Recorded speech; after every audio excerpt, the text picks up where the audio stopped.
This government meeting is brought to you by Eastworks and our local cable subscribers.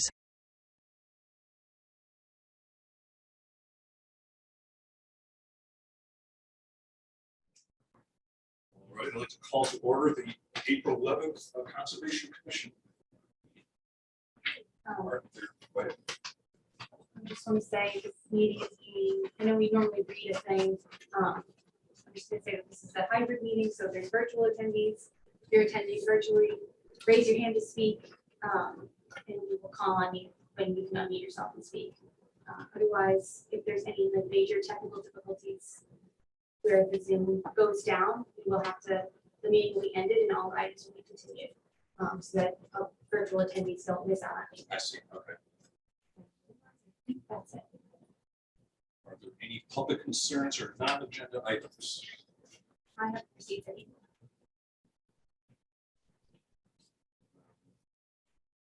Public hearing for 100 Basketball Drive. Continuing that. Yeah, they requested to continue with the name for our next meeting. So that's just a general update. We submitted it. So can I get a motion to continue that to April 26th at 6 p.m.? Motion to continue to April 26th at 6 p.m. Second.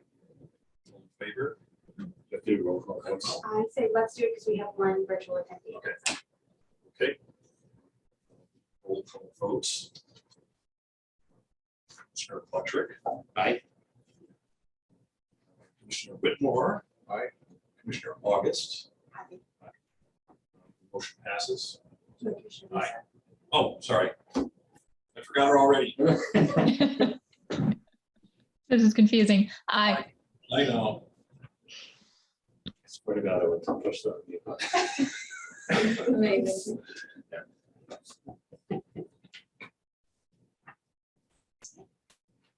All right.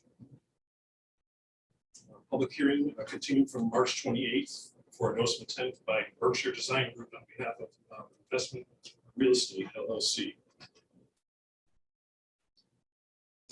Yeah, you guys, if you want to, I have just to update the commission, you guys submitted your responses to the questions that were listed at the last meeting. Okay. They also submitted data sheets. Here, you can also, I'm going to share my screen of your guys' presentation. That Okay. works. And then I have a physical set of plans. This is the original one. I don't think it's changed. Yep. So here's the original plan. So here's one. We'll take a look at it. I'm going to share it on the screen as well.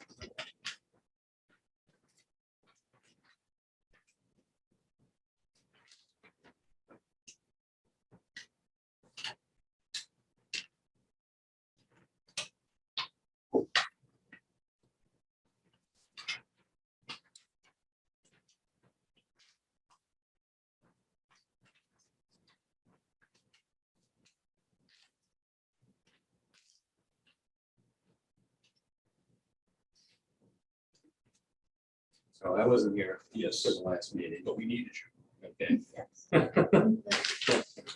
Well, here I am. So what are we talking about? Who wants to? Yeah, if you guys want to, I guess you can pull a chair up to the over here if you want, or you can just speak from there, but just kind of give a rundown of the project.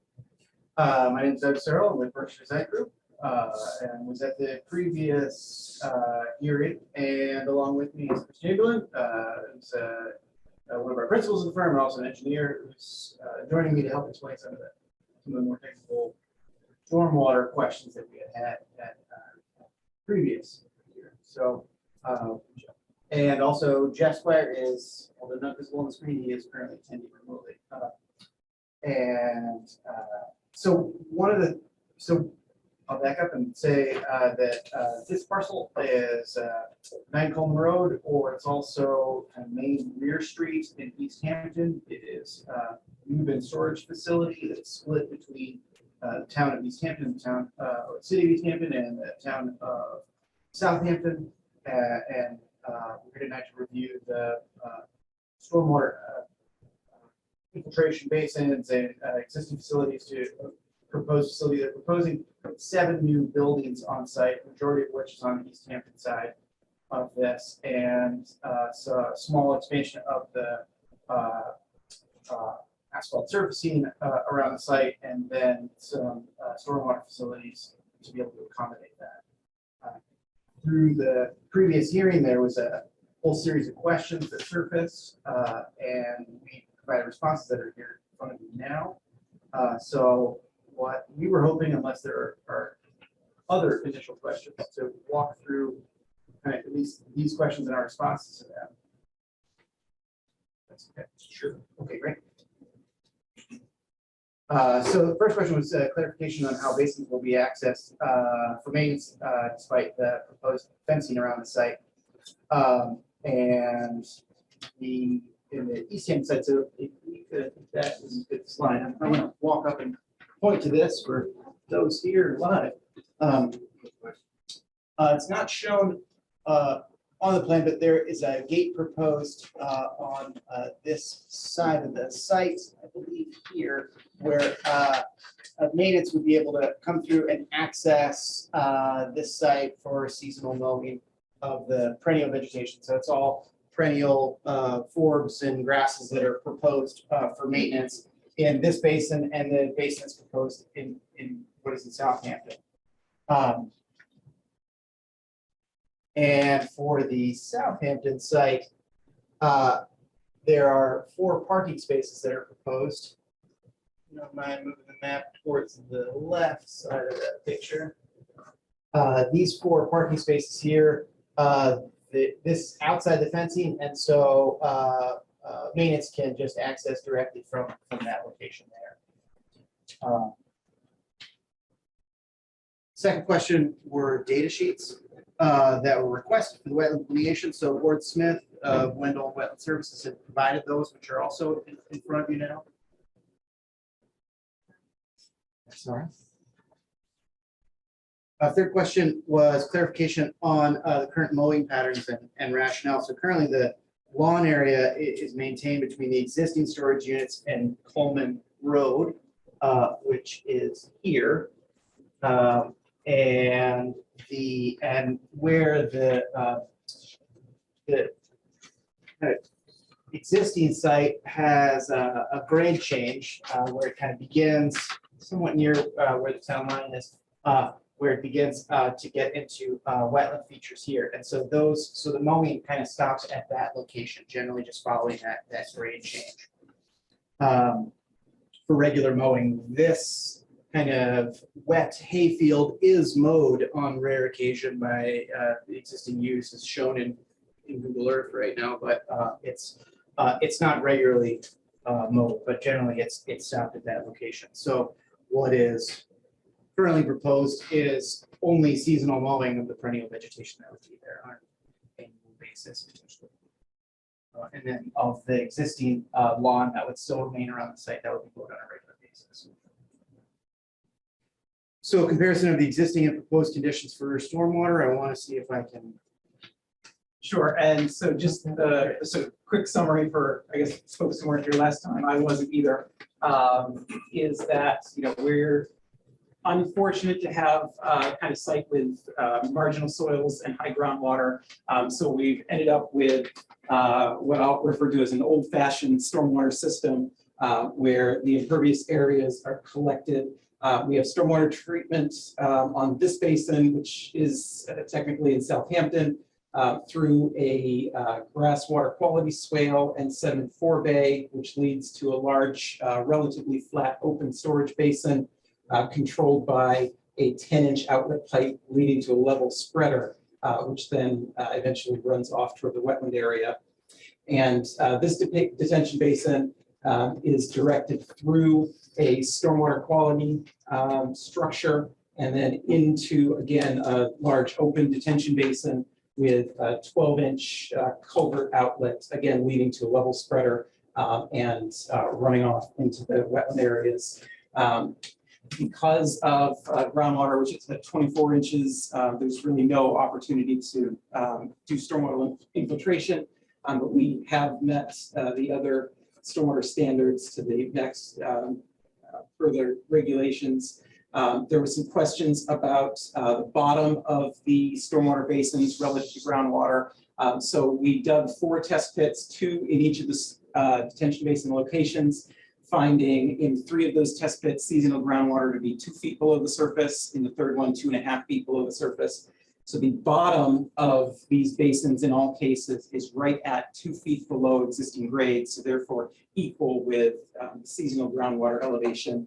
And again, I'll emphasize, as I described, these are detention basins, not infiltration basins, so the outlets are set at the low elevation, so they are also not going to collect water.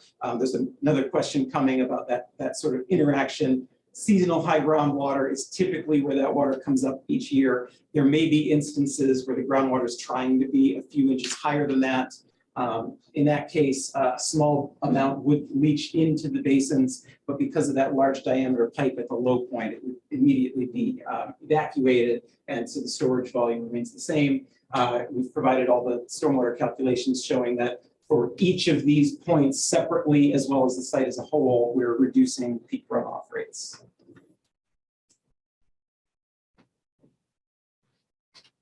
The next question, which we did not respond to, which is clarification on what authority the commission has to approve stormwater systems that exist partially outside the city. And the commission approve a management system despite not having future authority on part of it due to it being in another town's jurisdiction. Could the commission possibly need to see a management system that could work without the components in Southampton? Seem to not be a question that we could answer for your jurisdiction and how you would like to make a decision on that. All stormwater management going across projects going across the Southampton and other areas, but stormwater. Yeah, that's a tricky one. And you all are applying to Southampton as well? Correct. We'll put a pin on that, go through that, I guess. And just, I was thinking about that myself today, and typically with stormwater permits in other towns, there is routinely a condition that the designing engineer certify the as-built condition that everything was built as designed, that it's our opinion that it will function as designed. So I could see, since, logically we've designed this site as a unit as opposed to trying to break it up. We have a system that works for the site as a whole. If it is built in its entirety as shown here, then it'll be built as per design. We could certainly certify the entirety of the system was built as designed as a condition of approval. And it just strikes me that it can't possibly be the intent of the regulations to force us into an inferior design just for jurisdictional reasons. Obviously, there's some complexity there. Okay, we can get back to that in a minute. With the other responses. Sure. Yeah. The next question is clarification on how the basins are designed to account for seasonal high groundwater. It appears that there is a conflict based on their proposed depth. Yeah, so I think I touched on that. We can certainly discuss a little more if there's some more clarification. But the key point is the bottom of these basins at every location is set to be at or above the seasonal groundwater elevation. Next question is what is the closest distance of the proposed ground disturbance to any streams on sites? So you need to clarify that there's no riverfront area that can be impacted. We further reviewed what is basically outside of these plans. These plans, you may notice, is at a slight angle. They are not at a true north. So kind of the bottom side of the drawing, which is, the right side of the drawing is the Manhattan Bike Trail that's there. And we looked further kind of southeast across that bike trail. There are no streams. We did see hydrologic connections and wetlands that are there, but there's no riverfront area that's within the area of this property. And then a quick review of just the USGS mapping for another telltale sign is the closest streams that are denoted as perennial on the USGS map are either the Manhattan River, which is 1,700 feet away, or Wilton Brook, which this water does eventually reach, which is intermittent up until the point where it crosses South Street going into town, and then it hits a culvert there, and on the other side, then it becomes perennial. So So those seem to be the closest perennial streams to the site, which are both well over 1,000 feet away. The next question was clarification as to whether there's any tree removal that would be required for the work, and we're not expecting that any significant trees. The next question was clarification on whether or not there is existing invasive species on site and what management proposed for them, and there are a number of existing invasive species on site. Mowing and maintenance of the lawn areas and detention basins will occur regularly or according to the operation and maintenance plan that was submitted, part of the stormwater report. There is no currently other plans for removal or managing those vegetations within the delineated border vegetative land. Those are the main questions. We'll open it back up. Significant tree removal or any? I believe there is no tree removal from where this is proposed. No tree removal? I believe there's no tree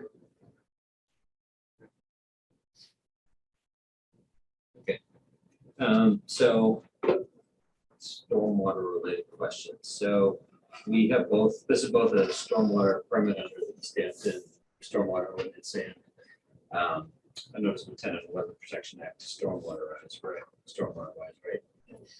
Yeah. What yeah, so this it is unusual.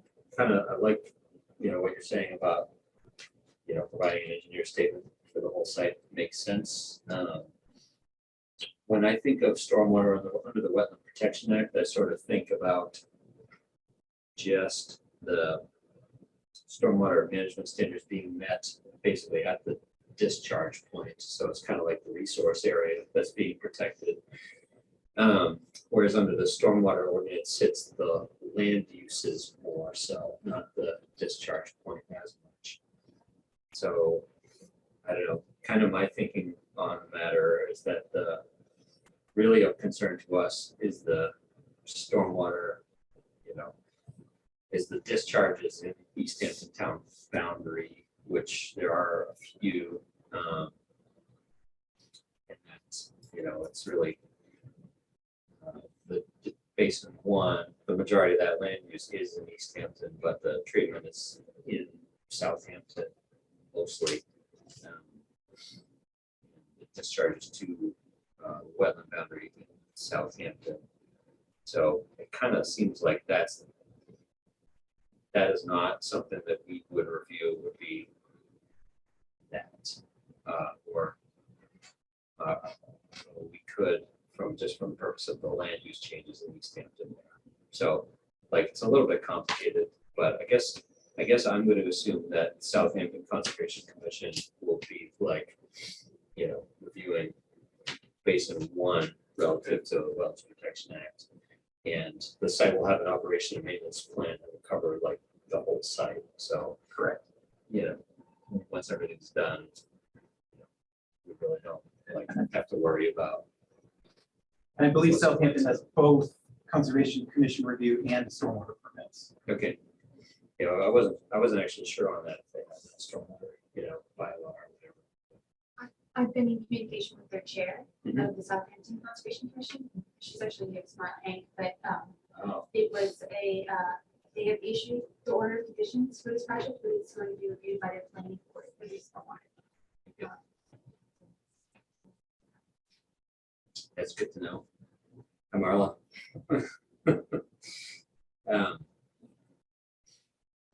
Okay. So I think that kind of covers that in my mind, how the two towns work together. I don't know, like how everybody else thinks. I think it's up to your guys' interpretation as long as, we just remember precedents and go from there. That's my understanding. Stormwater situation where we've had stormwater across the mountain. Yeah, we almost definitely haven't.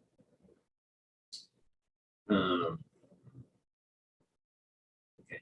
So just make sure that I have it right for the minutes. It's going to be, we're approving and reviewing the stormwater structures that are in Easthampton. That's how I feel. That's what I feel we should do. Yeah. Can I jump in for a minute?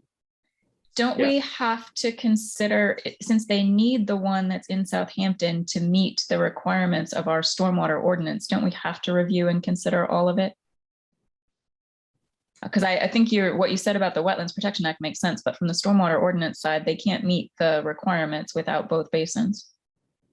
That seems like where it gets tricky. Review it as a whole, but approve only the Easthampton side. Is that technicality that we're working with here, or?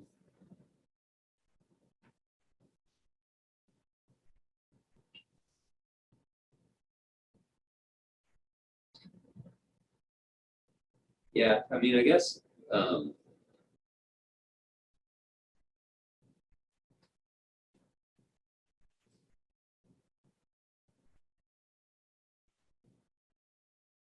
that kind of sounds like what we'd be saying would be that the basin one, we would review it under the bylaw, not under the Wetland Protection Act. But,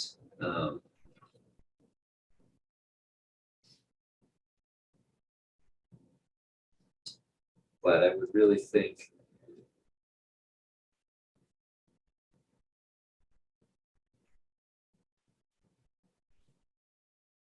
yeah, I don't know. Should we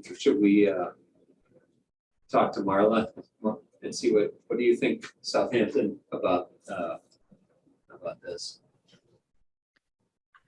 In Southampton, the stormwater is under the planning board. Mhm.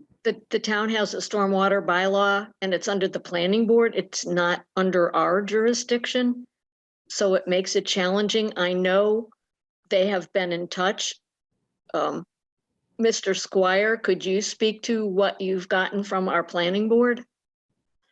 Sure. So we did provide a stormwater permit application to the planning board either a week or two ago. I know it's under review and haven't heard back, but it has been submitted.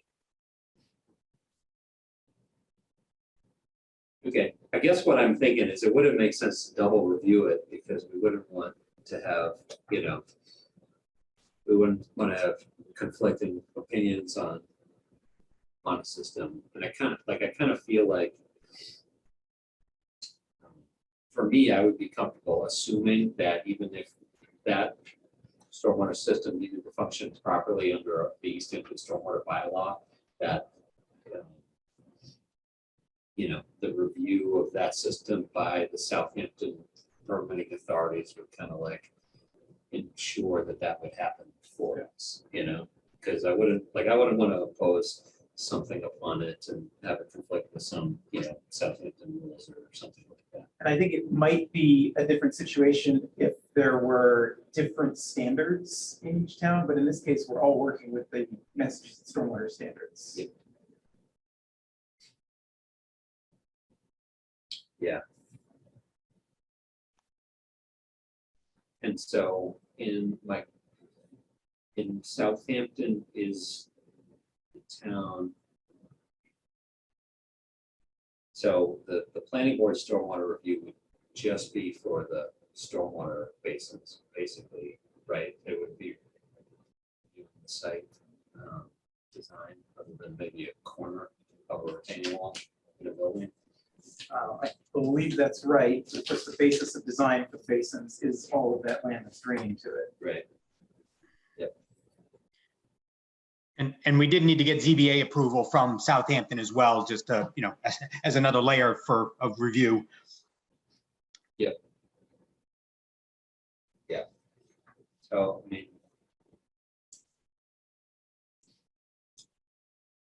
I guess. And if when we issue a stormwater permit, one aspect of it is like that a bond be posted so that things be constructed properly. I guess, does Southampton have similar rules that would ensure that things are squared away in terms of construction? Does that gets built up design. Right, yeah, exactly. Maybe we don't have that answer tonight. We, if we did, if we had our normal bond requirements, those kinds of things under our permit, we wouldn't want to I wouldn't think we'd want to double layer over whatever Southampton requirements had. So, You were saying you would want to have two bonds, potentially one for Southampton and increasing, or? covering the same work. Yeah, Right, okay. actually, yeah. So So the bond would cover just what's happening in Easthampton for us, I would think so. if we could do it that way. Yeah. Unless, if Southampton had bond requirements or whatever, if it could be just, both towns could piggyback on it somehow. Yeah, we're into an area that that is difficult, and I don't have any more experience with it than anybody else here. I'm realizing I haven't gotten a bond, suggested bond amount from the city engineer yet either. for this project.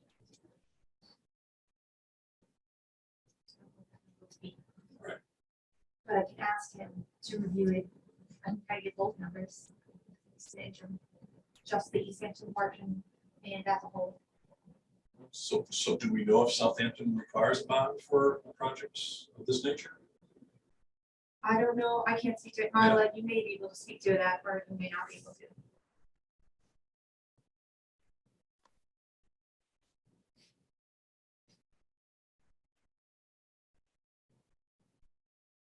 I can see you unmuted, but we don't hear you.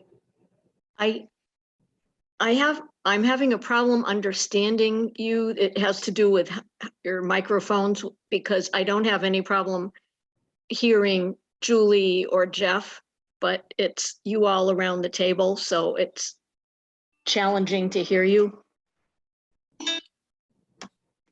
It's right, it's on the table. We may have to speak a little louder. Marla, can you hear me right now? Yes. Okay, sorry, I think I wasn't speaking loudly enough. And you can try to see it more. The question though is that whether or not East Southampton requires a bond for their stormwater approval to ensure things get built. I know they would if it's the one that's over 40,000 square feet, but I don't believe yours is, this particular project is that big. So I don't know.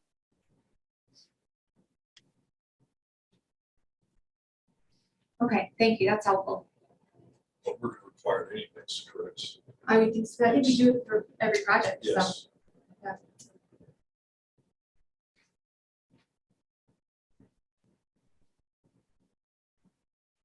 Okay.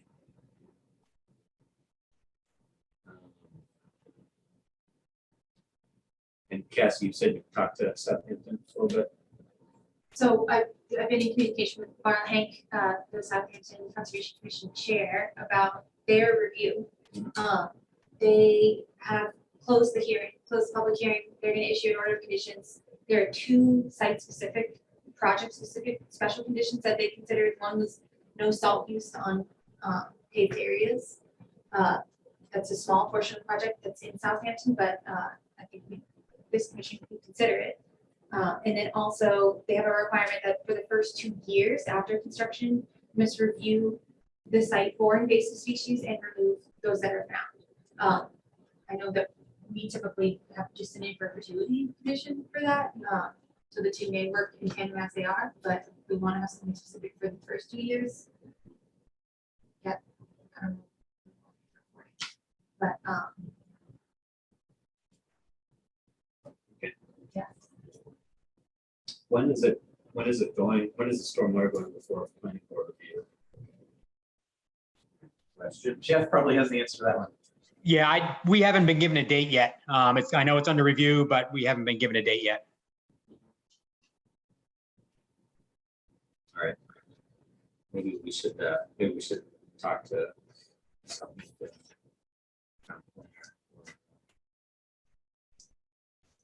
So one suggestion as to how the condition could be phrased, it could be a bond to cover the cost of the stormwater management system, less any bonds, to Southampton. Somebody has to go first. Yes. I do have another question about drainage. So there's some existing outfalls from the site and drainage changes and an increase in impervious cover to those outfalls without treatment or attenuation or anything like that. That's something that raised red flags with me personally. Yeah, I'd have to double check because I did not think that we were increasing the area, the total area to those. I think the areas are changing a little bit.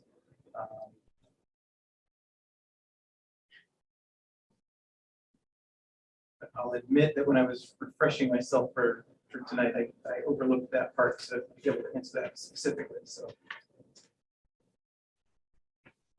Yeah, I think in the stormwater. So anyway, it looks like right now there's there's a catch basin in between where the two.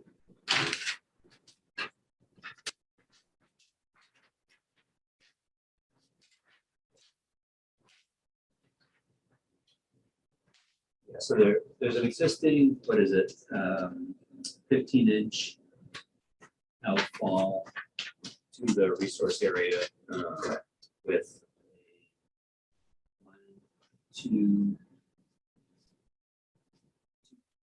basins. Actually extends. I'm not sure. This basically looks like a fairly large drainage system, but it looks like the intent is to add 2 new catch basins. Center of the screen. right, yeah. So that pipe conflicts with 2 of the new structures.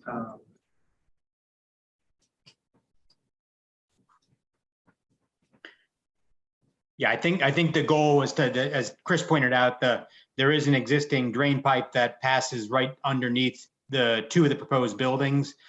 And my understanding was the goal really was to just relocate those lines from outside of the building footprint and really try to minimize the any changes in the drainage areas going to those basins now. Yeah, we didn't go back and try to retrofit the existing system as much as try to isolate, any new stormwater coming off the proposed project and deal with that stormwater accordingly. Yeah.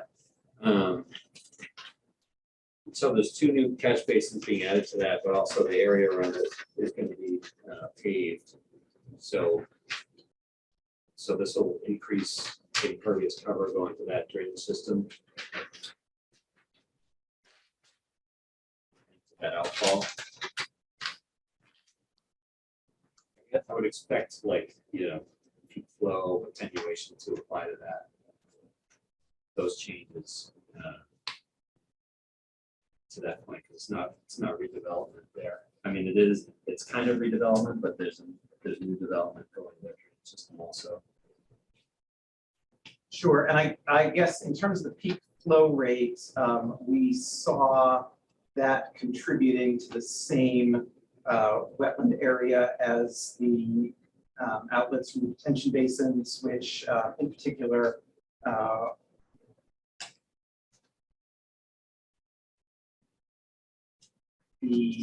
with these significant reductions between the existing proposed in those and a similar overall area going to that discharge. I guess we saw the entire reduction for the site as a small increase on that one discharge. But certainly open the conversation about it. Yeah, I mean, I hear what you're saying about the peak outflow reduction. Getting some treatment there is more what I'm concerned about. Mhm. And, you know, if that, and then the other thing too would be if discharges would increase from that outfall, that the wetland that receives it would still be like, would still be stable or would like increase erosion. If there was a way to scoot some of that drainage area over to basin one, like that. Somehow. Yeah, I think we're a little cut off with some of those buildings. But I agree, you know, if water quality is the highest concern, you know, that seems like something potentially that we can adjust. Jeff has a little better handle on the history of that developing.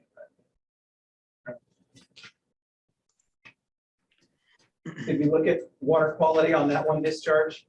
I think we can probably look at something for that discharge. Yeah, I don't, yeah, depending on what, you know, what we would need to do, if it's additional stormwater unit, you know, I suppose that's probably the easiest solution. Probably not the least expensive, but I think certainly something, you know, we could consider.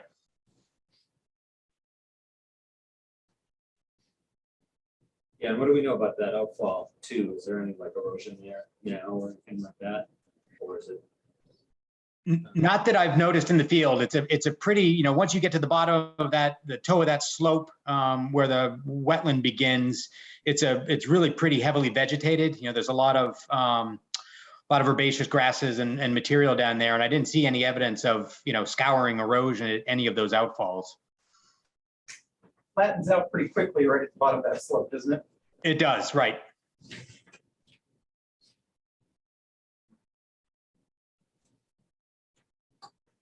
Okay, I guess I'd appreciate it if you all take a look at that. I was also wondering about plantings for the basin bottoms, if they get, you know, wet or if they have some water in them at some points. What, you know, do we have does the planting plan like account for that? Yes, the mix that's currently proposed is with a series of species that take well to occasional periodic saturation that would occur in those basins, and then also tolerate dry periods that are sort of rain garden type mix. It's a mix that's referred to by New England wetland plants as their wet mix. So it's but it does well in that circumstance that goes on the basins themselves. If there's water, you know, standing in the basins for a month in part of the year, will they tolerate that?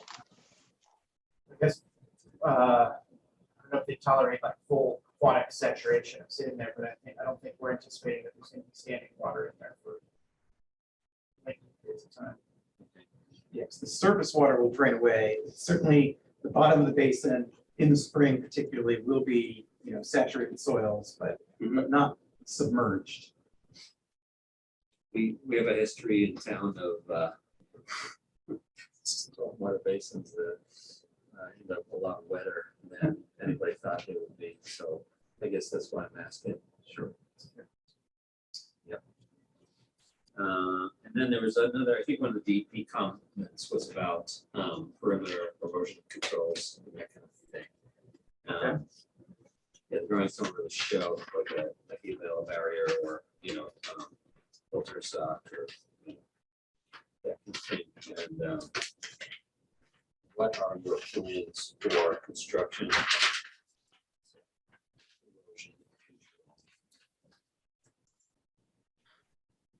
So in at least in the stormwater report, perhaps not in the full drawing set, there is an erosion control plan which includes stake bales and silk fence along that downstream perimeter.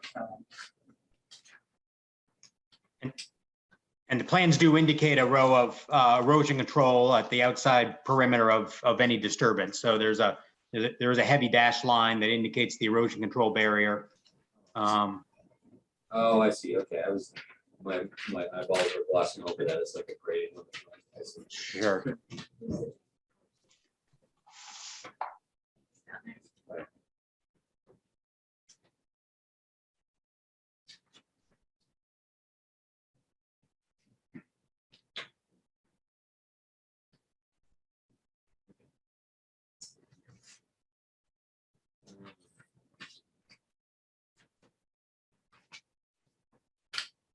Is there an operation maintenance plan in the stormwater program? I didn't. Select.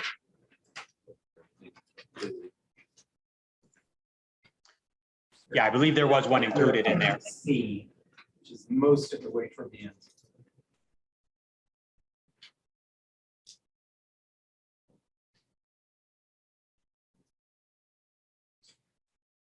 Let's see. Did you all talk about like snow plowing last time? I know that's a question. Yeah, there was an area that defines.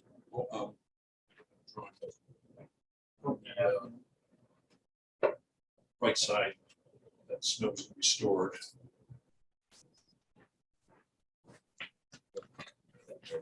Yes, like it right this area here, right? Yeah, this area here, just inside the fence line, initially in that swale, just out that paving area, and then cross, inside the fence line again, just across the town line, but just, outside the paving area, just in this location. Essentially right at our water quality controls, correct? Currently, there's sort of a version of farm gates that exists here, and the folks that come in to do the maintenance basically just push that aside. They're movable gates, and gates are all tattered from being physically pushed by the plows, and then they just dump the snow to the other side of that. So we're attempting by also increasing security. There's a perimeter security fence that goes around. We're trying to keep that area just enclosed in that, but in directing it in that direction of for stormwater quality. So with the snow and the fence, since Southampton wants to have a no salt. So how would that work as far as salting or sanding in the area and pushing the snow up to the fence where it will then melt?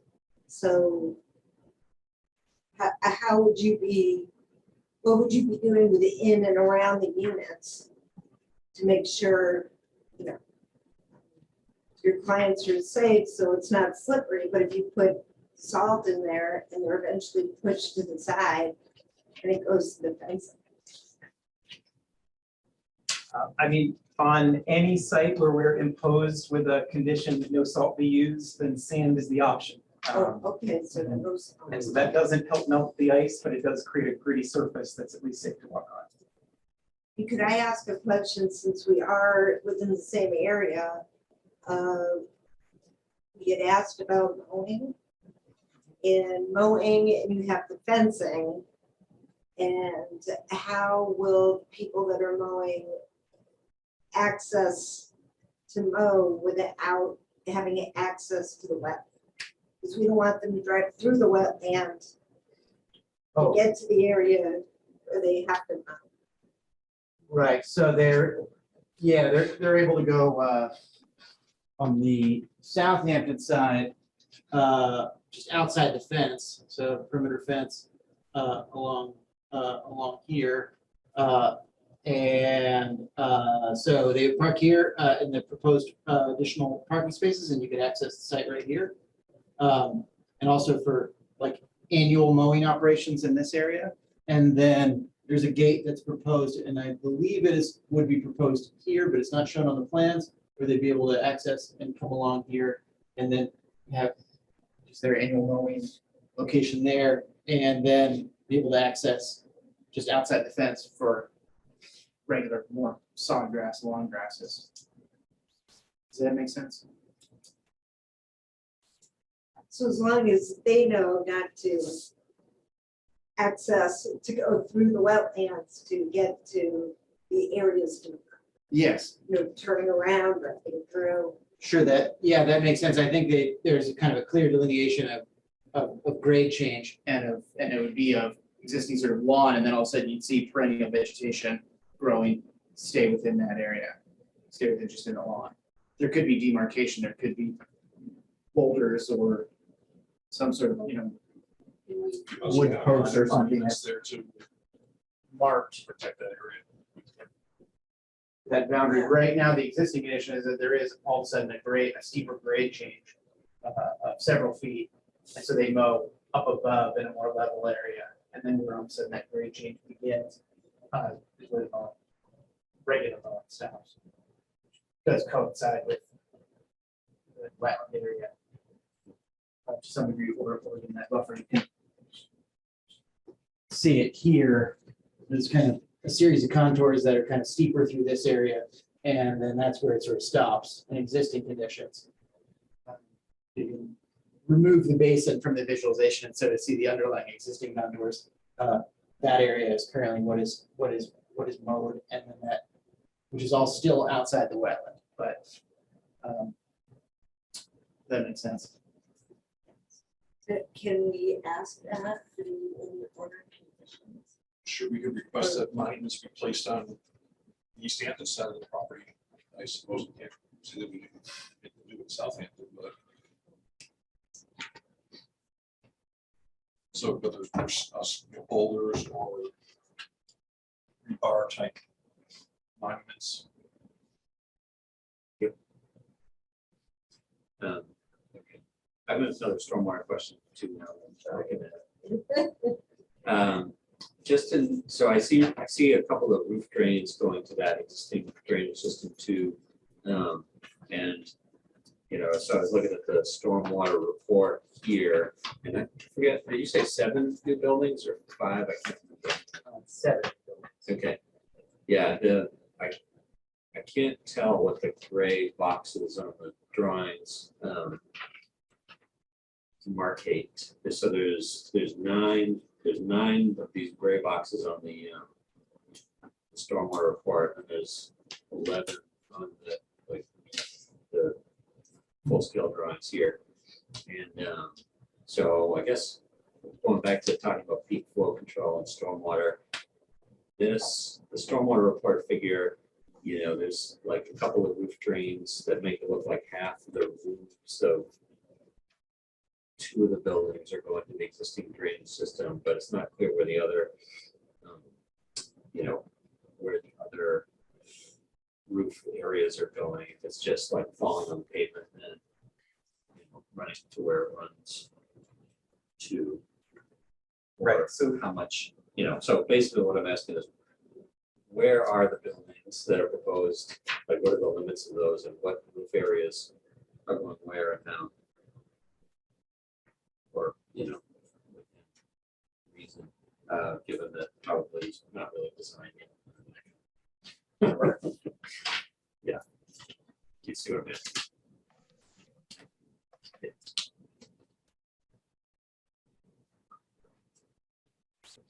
Yeah, so it's my understanding is this was evolving, and maybe Jeff, you might be able to speak to this a little bit more clearly. The difference between the site plan showing the large conglomerated buildings versus what is the figure that's used in the stormwater report shows separate facilities. So it was my understanding that basically what they've done is that they've taken what is shown here is there's one contiguous roof that covers several specific buildings to turn it into kind of all one building with dry lane alleyways in between the actual buildings, if that makes sense. So this is the more up-to-date version of what is intended to be constructed, and it's all one roof.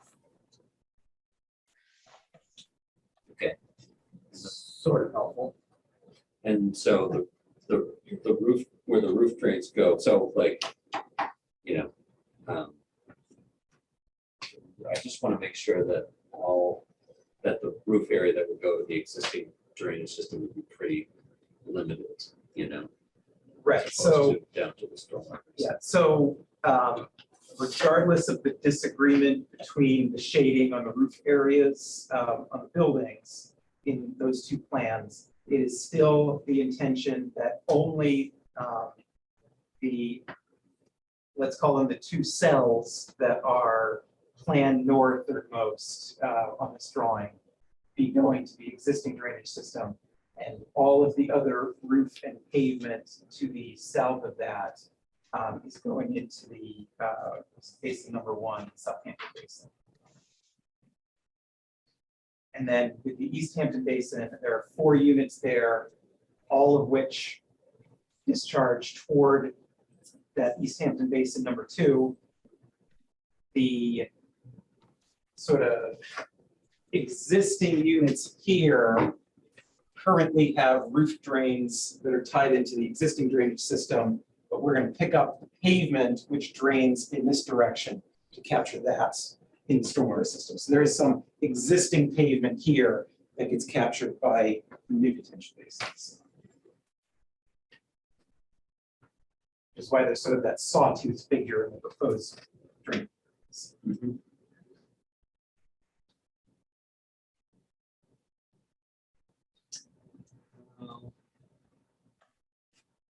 Okay, so by saying existing pavement will go to the proposed stormwater management system, that's because sort of right now that existing pavement just sort of drains overland off the edge of the pavement. Correct. Yeah. Correct. And so that location where it drains off the edge of the pavement then becomes new site followed by the detention basin. Or following it.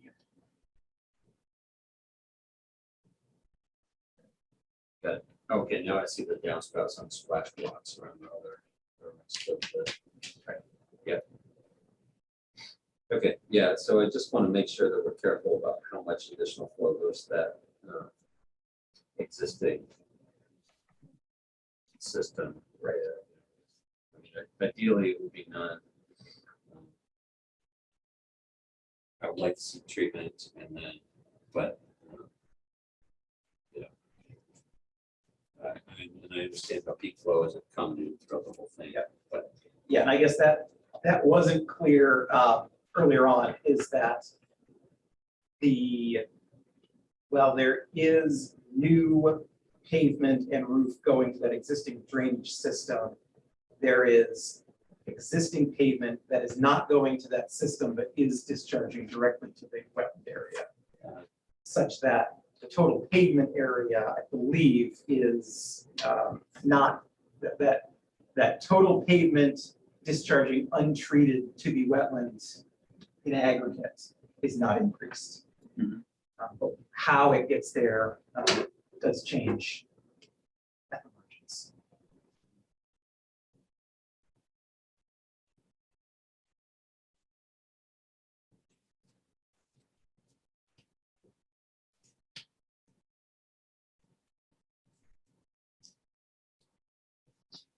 will this pavement have? I was going to say, would it have a curb around any parts of it, but it wouldn't because of the swales. Correct.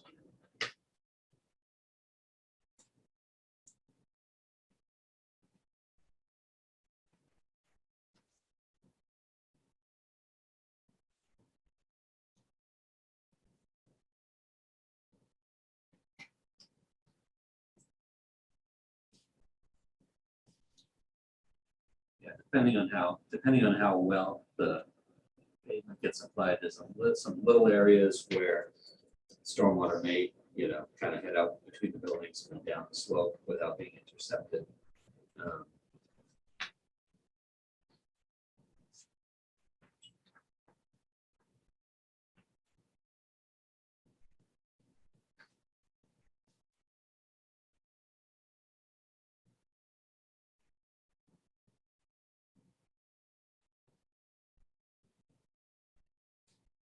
But it's not that much.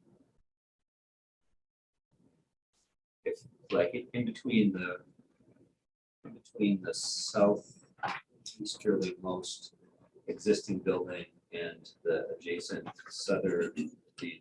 proposed building, there's kind of a lot of pavement that pitched a little bit off could drain and then flow in between those two buildings and then down the slope to the existing resource area. it'd be kind of nice to have a little piece of curb or something in between there, just to keep the stormwater heading down the swale. Are you specifically?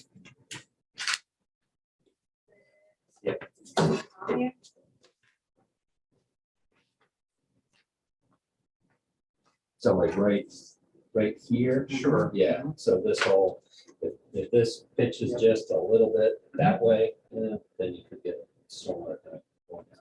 Yeah, that's, I mean, that's a cheap piece of curb. That's not very much of it. Yeah.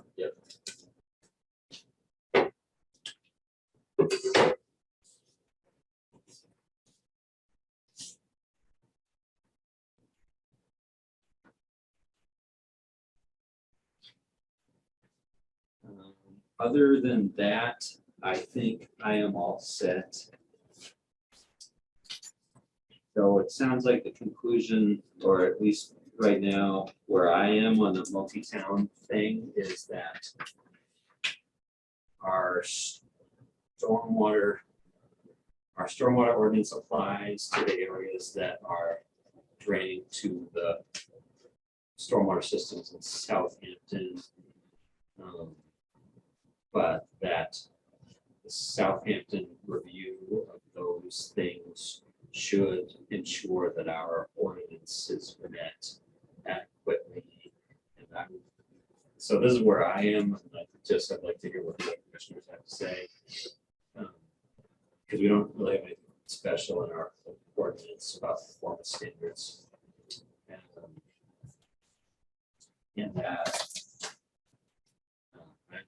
I wouldn't want it to pose like a double review on the same areas by two different towns.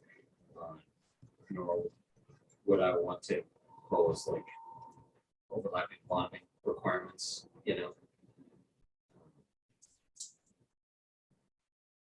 Maybe there's some coordination with Southampton that we should do just to sort of like make sure that, that everything's covered and that there's no, everything's covered, but it's not double covered, I guess. And that's sort of where my mind is on that. We can write up our stormwater permit just to like, I think there's even things now where we just want to make sure that like if between the Conservation Commission and Easthampton Planning Board, the things aren't like double administered or whatever. So we can just do that similar sort of thing with a different town. I think that should work. Anyone have any concerns about that? Commissioner Musa, any concerns about that format? No. So I can do that. I can check with them to coordinate once they can get a writing of it. So it sounds like we want to avoid having any double bonding certainly, and then also any double or any conflicting conditions in stormwater permit. Yep. Yeah. Maybe one of us ought to go to a meeting. Just to like, in case there's questions or whatever. I can go, but if there's specific questions about stormwater, I don't think I'd be able to speak to them, but I mean, in a technical sense, but I can definitely go and speak to what we're planning to put in our stormwater permit. So. Okay. Any other questions from commissioners? So we talked about, and you identified some of the invasive. Oh, would you be able to say what they are? So Commissioner can we hear it? Sure. Yeah, there were some that were noted in the wetland data sheets. So I'm going to refer to those right now. Looking at there were some upland side sheets and some and also wetland end of the spectrum. And on the upland side, there was multiflora rose, there was autumn olive, and also honeysuckle, Japanese honeysuckle.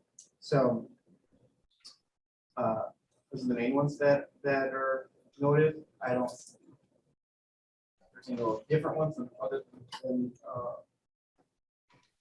Bittersweet is also on that sheet. oh, thank you. Yes, good.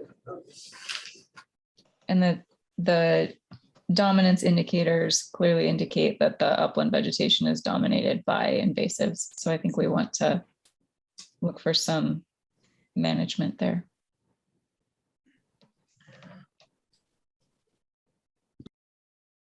Currently, the management that we're proposing is for regular mowing of those upland areas.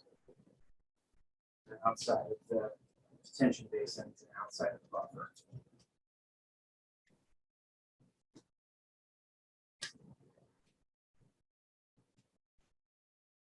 Got further stipulations or special conditions of ongoing maintenance of those species for specific, first 2 years of the vegetation that's hold it.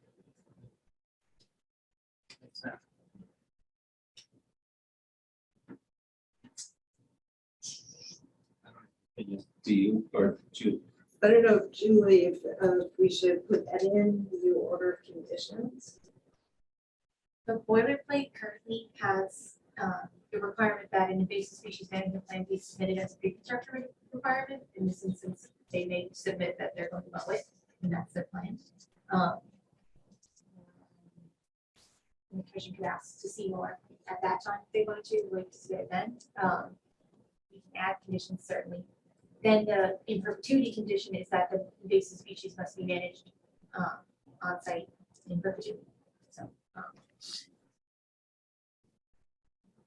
And Cassie, just to clarify, does that include species within the wetland areas themselves as well? I would think not, only in the area of Okay. work. So Okay. limit of work. Sure, so that makes sense, yeah.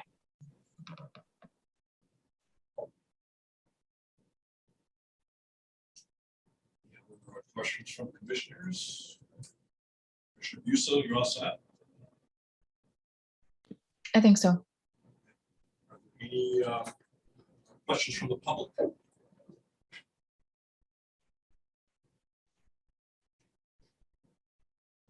I received it, and doesn't be indicated here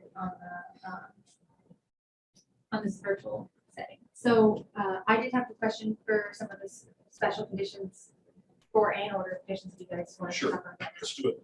Typical boilerplate ones that people ask about are the reporting requirements during construction. The boilerplate right now says weekly reporting, as long as there's ground disturbance until the commission says you can stop, it's stabilized. And then after every 0.25 inch rain event. And that is reflected also in the stormwater permit. Those two things can match up. And that's something the commission wants to keep that. And another one to note. I think that was it. The ones that I have noted for special conditions are permanent markers on the basins. That's a boilerplate condition. It sounds like you want to have that reflected here. And then curbing along that corner between the two new building structures. So submitting an updated plan that includes that is how I revert it as a pre-construction requirement. And then the last one that I have here is, well, I guess it's more on me, but the stormwater permit may deviate from the typical boilerplate in that it will have language in there saying that might be impacted by what the Southampton planning board. Okay. If they have anything on there, speaking supposedly to the bond, if they're not going to require a bond at all, then it's a moot point. But if they do, then our bond, I guess, I'm just thinking the language makes sense that it's not covering, it's only covering ours. Okay. If that makes sense. Try to work with the city to get a bond. Yeah. I think that- Else we can talk about. Not right now, so it sounds like we've got some things to come back with next meeting, and by then maybe we can have some draft conditions together or whatever. So can I get a motion to continue this to April 26th at 6 P.M. 25th, 25th. okay, right? Okay. Okay, I'll move to continue to April 26th at 6 P.M. Second. Roll call. Commissioner Cody is absent with notice. Commissioner Buttrick. Aye. Commissioner Ryan, aye. Commissioner Busa. Aye. Commissioner Whittemore. Aye. And Commissioner Hawkins. Aye. Motion carries. All right, thanks, guys. Thank you. Thank you.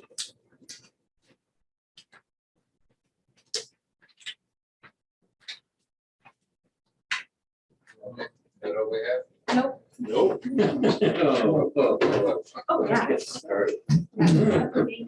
And- Thank you. and all you do is doing something for Some of my kids are like bringing dinner. And they took the camp out.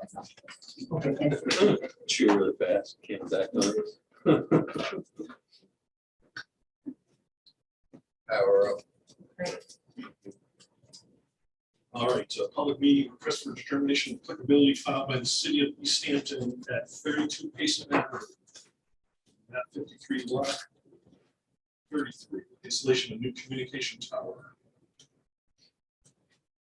Yeah, Mike Owens is here for this project. I don't know if you want to describe it or I can. Boy, commissioners, Good. I love a special occasion. Apparently this is one. This is it. You're all back here in the building. Welcome back. Good to see you. Just some quick background. A while back, the city issued an RFP to have a telecom company come in and replace our lattice, our metal lattice antenna over at the public safety building. That contract was awarded to SmartLink AT&T. After they did their due diligence, the tower cannot be put where the current lattice tower is located because of subsurface soil conditions. We've identified a location over at 32 Payson that is outside of the 100-foot buffer. Next to 32, adjacent to 32 in the bike path. We met with the contractor planning the work. Got some feedback from the city's communication vendor. And it was highly recommended that we have our own utility trench for the wires that will go to the public safety antennas on the new monopole. Original plan was to have these wires get out of the building into Payson Avenue, go north for maybe 100 feet, and then back into 32 Payson. Again, city's communication vendor has recommended a different approach. Right now, those communication cables come out of 32 Payson in the mechanical room, snow bridge to the existing antenna.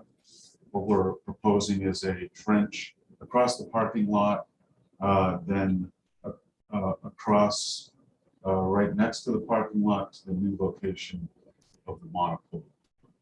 I think it's shown on the plans right there on the screen. Look at that.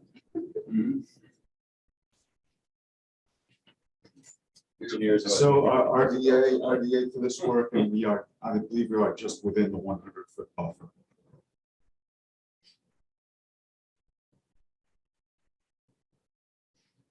Is it just the pole that's going there, or is there like a little support? There is a Cabinets or something? there's cabinets and supports there. So pad Yeah. doesn't affect the skate park location. I'm not at the meeting upstairs, so I'm not sure how that's going to work, but I think not. Okay. we hope not. We assume not. Yeah, so where are we? So this is the public safety building? It's So the back of the existing public safety, yeah, so it would be back that way. yeah. Okay. The electrical room in the existing tower is marked. Again, because the electrical room, you know, we're going to want to run these communication cables in conduit out of the building into a proposed handhole and across the parking lot into the grassy area. It's going to be right on the edge of the parking lot over to the new location, the new monopole. Payson that run this figure is It's to the first. here. Yeah. Here, let's see, this is the bike path Okay. right here. And 50 Payson, 32 Payson. Where it's So we believe the trench itself is about 300 linear feet in length. We're talking about 6 4-inch PVC conduits. And you have a detail in your package. Oh. Do you have that? I guess you want that. So.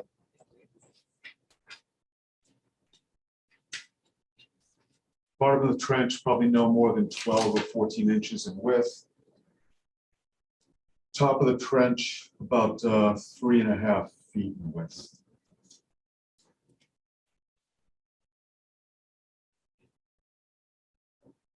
And it's lower.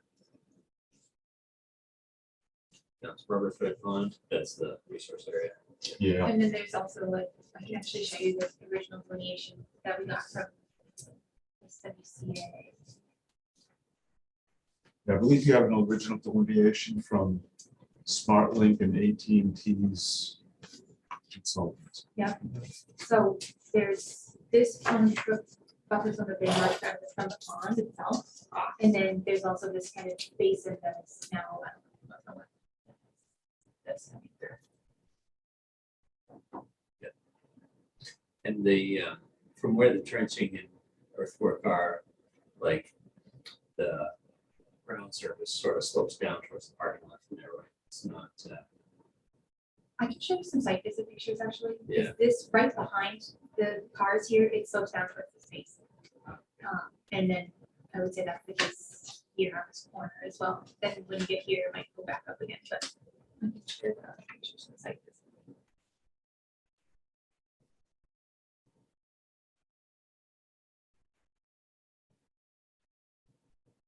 Tower.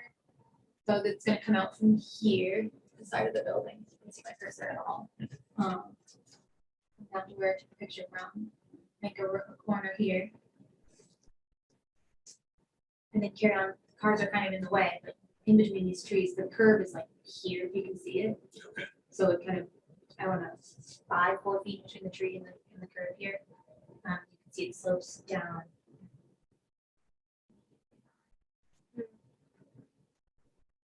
Down.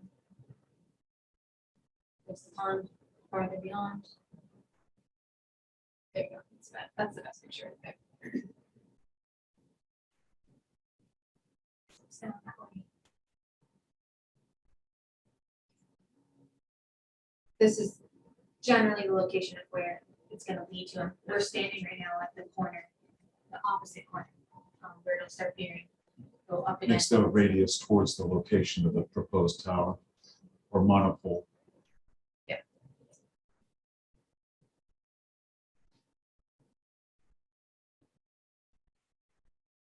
so I was picturing the parking lot for this building, the parking lot for that building.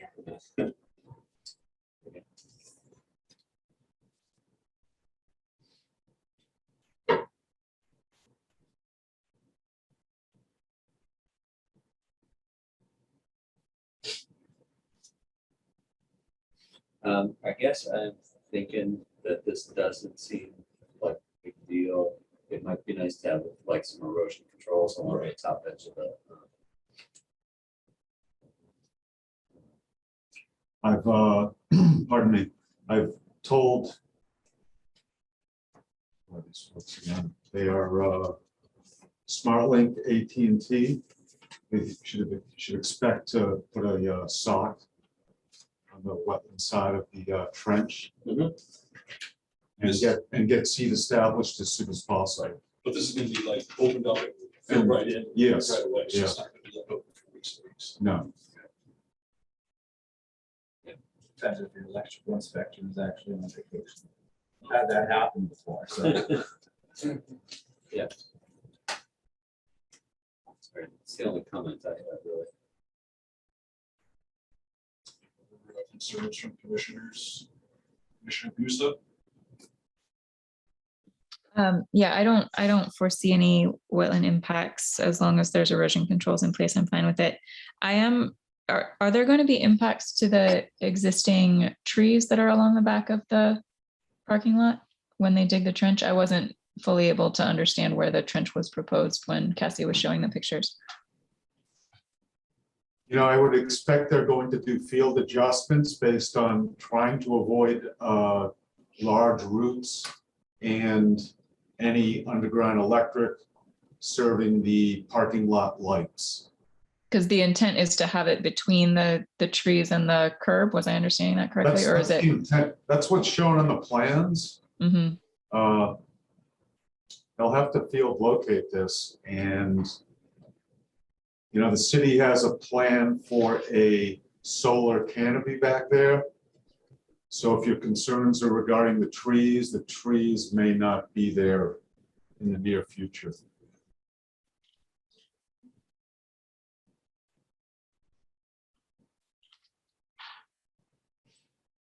Yeah, that the conflicts there are my only concern, but I'm not sure that I don't think that those trees are substantial enough that we would constitute that to be any sort of alteration to the adjacent wetland areas as it is.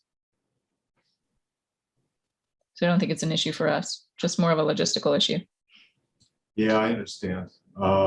Contractor's gonna have to deal with tree roots, and he's obviously gonna have to do dig safe.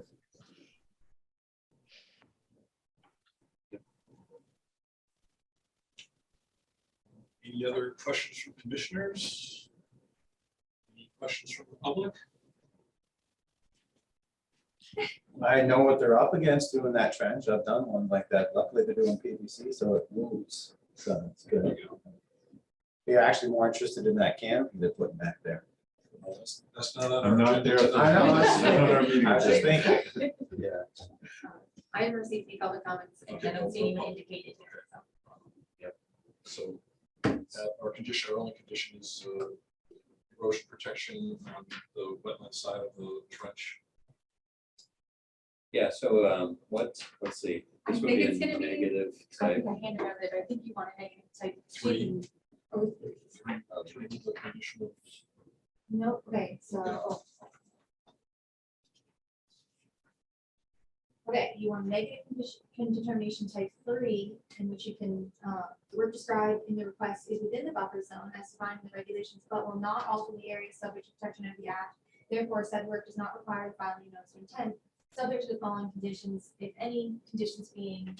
Yep. erosion protection. Yeah, all right. Yeah, do we want like a 48-hour pre-construction We do that a lot. thing? Yeah, okay, let's just do that. Okay, so I move to issue a negative determination type 3. The work described is in the buffer zone, subject to the regulations, but will not alter an area, provided that erosion control barrier be provided between the work in adjacent wetland resource areas, and 48-hour notice be provided prior to construction. A second. Second, okay. Roll call, Commissioner Cody's absent with notice, Commissioner Buttrick. Aye. Commissioner Ryan, aye. Commissioner Busa, I Commissioner Whitmore. Aye. And Commissioner August. All right, motion passes. Awesome. I will get that to you as soon as I can. You guys, we still have the thing in place that says I can digitally sign it, but you can sign it if you'd like, but I guess we have to get to do this. Thank you very much. I appreciate it. Have a great evening. Thanks to the Thanks. city staff as well. Okay, I'd like to make a request to take item out of order. Yes. It is item 8B.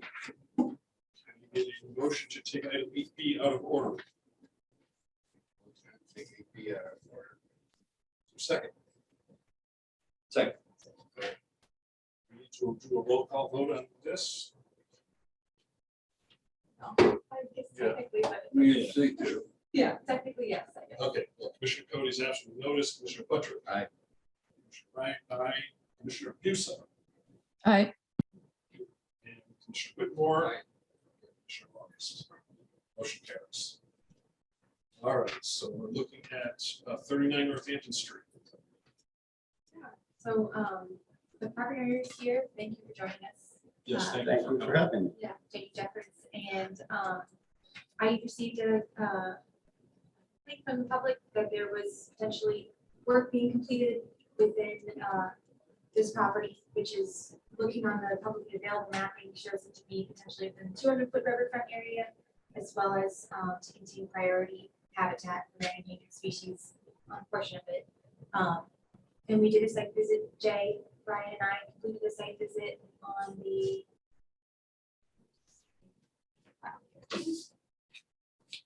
yeah, March 20th, 2020. And there's pictures in that. And you were able to meet us there, which was really helpful, and explain to us that you were trying to restore the condition of the portion of the site to a more landscape condition that was matches when you Yes. bought it. When I purchased it, let's just say it was better kept at those times. And over the years, like the past couple of years, I've kind of had things to do and other stuff to worry about where the thorny vines have all grown back in, and a lot of the plants that just kind of take over, we started removing them. And I actually didn't even think about it because I just always thought I did used to upkeep this. Now I had some time, so basically that's what I was starting to do.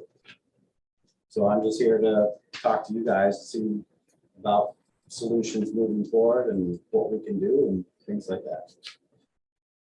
Yeah, I can share pictures from the site visit. Oh, I also, another thing, I do want to address those trees that are on the foundation, those kind of things that I do have to take care of those to some degree, that kind of stuff. And basically, as you guys call it, in perpetuity, develop a plan where I can maintain this property. Not only I, but my neighbors actually have a garden up top that I never realized they were violating these things by building like raised garden beds and stuff like that and doing earthwork. So just kind of want to define all these things and get it on the books that it's not really, I know it's neighborhood business zone, but it's not allowed to be an official business where people visit. So the only thing that could ever do out of it is run like a home business. So it is actually more like a backyard / single family dwelling that I will eventually be turning into a single family dwelling, God given, if I finish my other project. Building's from 1700, so it needs a lot of love. But that is basically the gist of it. I didn't remove any older growth trees or anything like that. The only thing I did cut down was a dead tree because I was worried about them falling on us while we were down there because they do tend to fall over. Some of the things that we were removing were actually the reason some of these trees had died. The vines do choke these trees out if I kind of don't maintain them.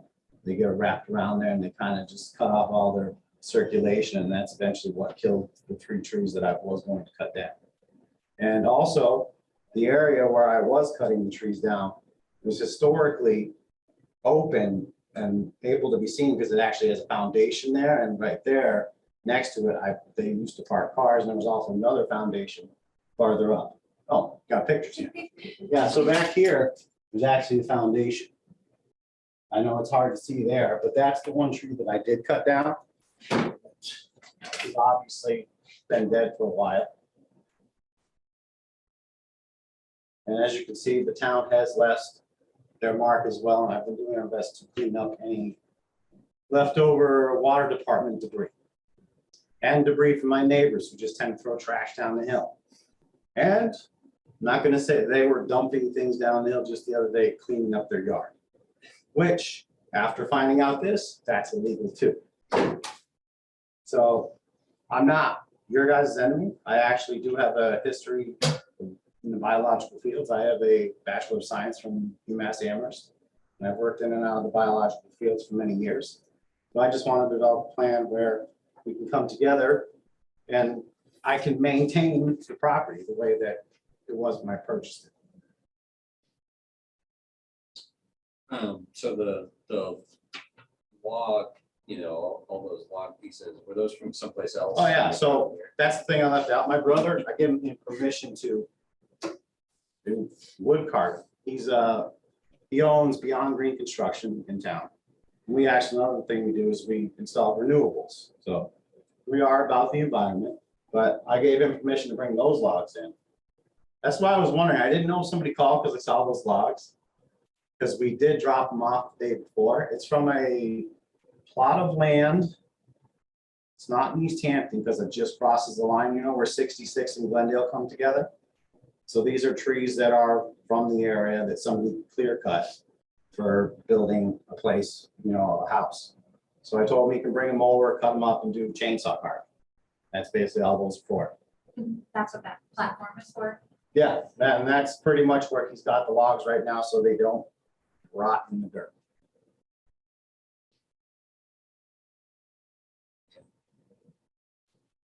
I'm trying to think, so how, I guess, There was some ground disturbance because we was using a skid steer to move Yeah. 76 We were ground, so- pulling out the stuff and that disturbed the ground as well, so So not gonna lie, was that just- happened. That was a concern if, you know, we get a heavy rainstorm, that's gonna come up.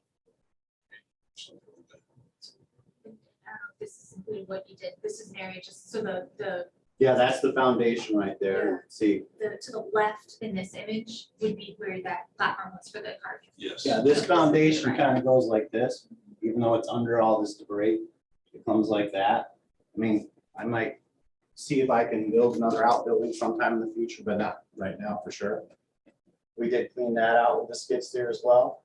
There were a couple of trees that had fallen right there that I did cut up. Those were mostly rotten, but those were trees that were already there. And everything else was pretty much just thorny vines and very prolific ground cover kind of bushes and kind of stuff like that that had grown in over a few years. yeah, we did like, I think we permitted like the whole redevelopment of this. Yeah, you did. That's the thing, and A long time ago. that's kind of why I didn't put two and two together. And then like when I heard, Fish ladder phase or? Before, way before fish ladder, yeah. yeah, so Boyle had a permit to do a whole bunch of stuff. Then he got told to know about a couple other things. Yeah. So I bought it from Boyle because he had a tree that fell down over that road and I cleaned it up and threw it in the woods. He thought I was putting a tree in the wood, you know, that was mine. And I got yelling at him, he got yelling at me, you know, Boyle. So the next thing you know, he said, well, I just want to get rid of it. I'm like, we'll sell it. So he did. And that was the end of that. And I don't want to change the footprint of the house. I just want to rehabilitate it the way it is. And, you know, just repoint all the bricks, make it a nice spot again instead of let it dilapidate and fall apart.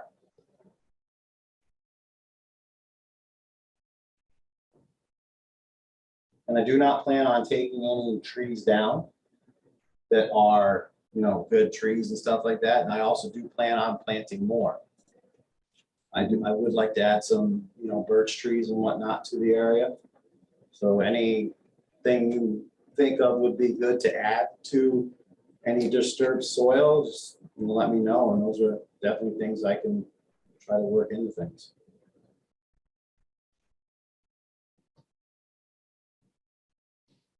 So what vehicle to use to follow that RDA to plan? Well, there's riverfront area. It's riverfront, Yeah. for sure, I looked it up. Yeah, there's riverfront area, so I think that would have to be a notice of intent to go through. You know, what the plans were. It would be, I'm kind of curious just to look at the old, you know, existing conditions, drawings and the plan for the development. I mean, it's all like that, those, I don't even remember if we issued a permit or what, but it's all expired now, like, anyway, but that would be like good background information just to like. So I don't plan on doing anything more at this time. That was pretty much it. Yeah. no, So I don't really have a plan that I was gonna put together until I go to rehabilitate the whole thing. Mhm. It was more just to give him a spot to do his wood carvings, Mhm. basically. And that was it. Yeah, I guess I'm just interested in seeing like if those old drawings show that foundation, the existing limits of pavement, and that kind of thing. I mean, you can stop by anytime you want to check out the foundation. Yep. And we do have those old plans. I did not scan them, so I thought they were. I would love anything you have.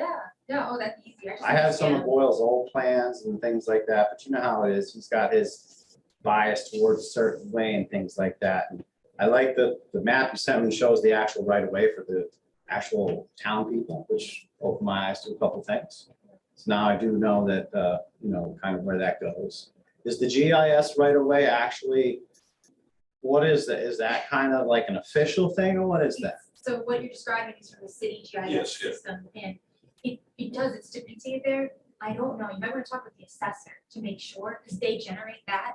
The layers that such as where the wetlands are and the priority habitat, that's brought in from the state. Yeah, level, that's but all accurate. Now, I was just wondering about the right of way because I saw it on there. I'm like, oh, I wouldn't say with confidence that it is correct. I don't know. I was looking at the deed from forever ago when I was trying to figure out who's the property owner and it's supposed to, but again, in very vague terms. oh yeah, I So have all don't- that stuff. Yeah, That's very.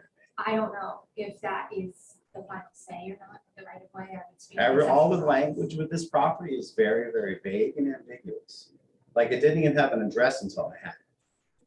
So I actually had to come up, I don't know if you guys remember Jim Gracia. Yep. Yeah, so I worked with him on getting an official address for it. You know, the problems that could be presented with not having an official address. You can't just call it Waterworks building. That's exactly what they call it. So I'm actually trying to, you know, improve it and sustain what it was historically, at the same time not affect the ecosystem around it. If anything, I yell at all people down there who litter. So you want to try to look at those older files to see what's in those? Yeah, I'd like to take a look, I think, just to like. Physical file right now, don't we?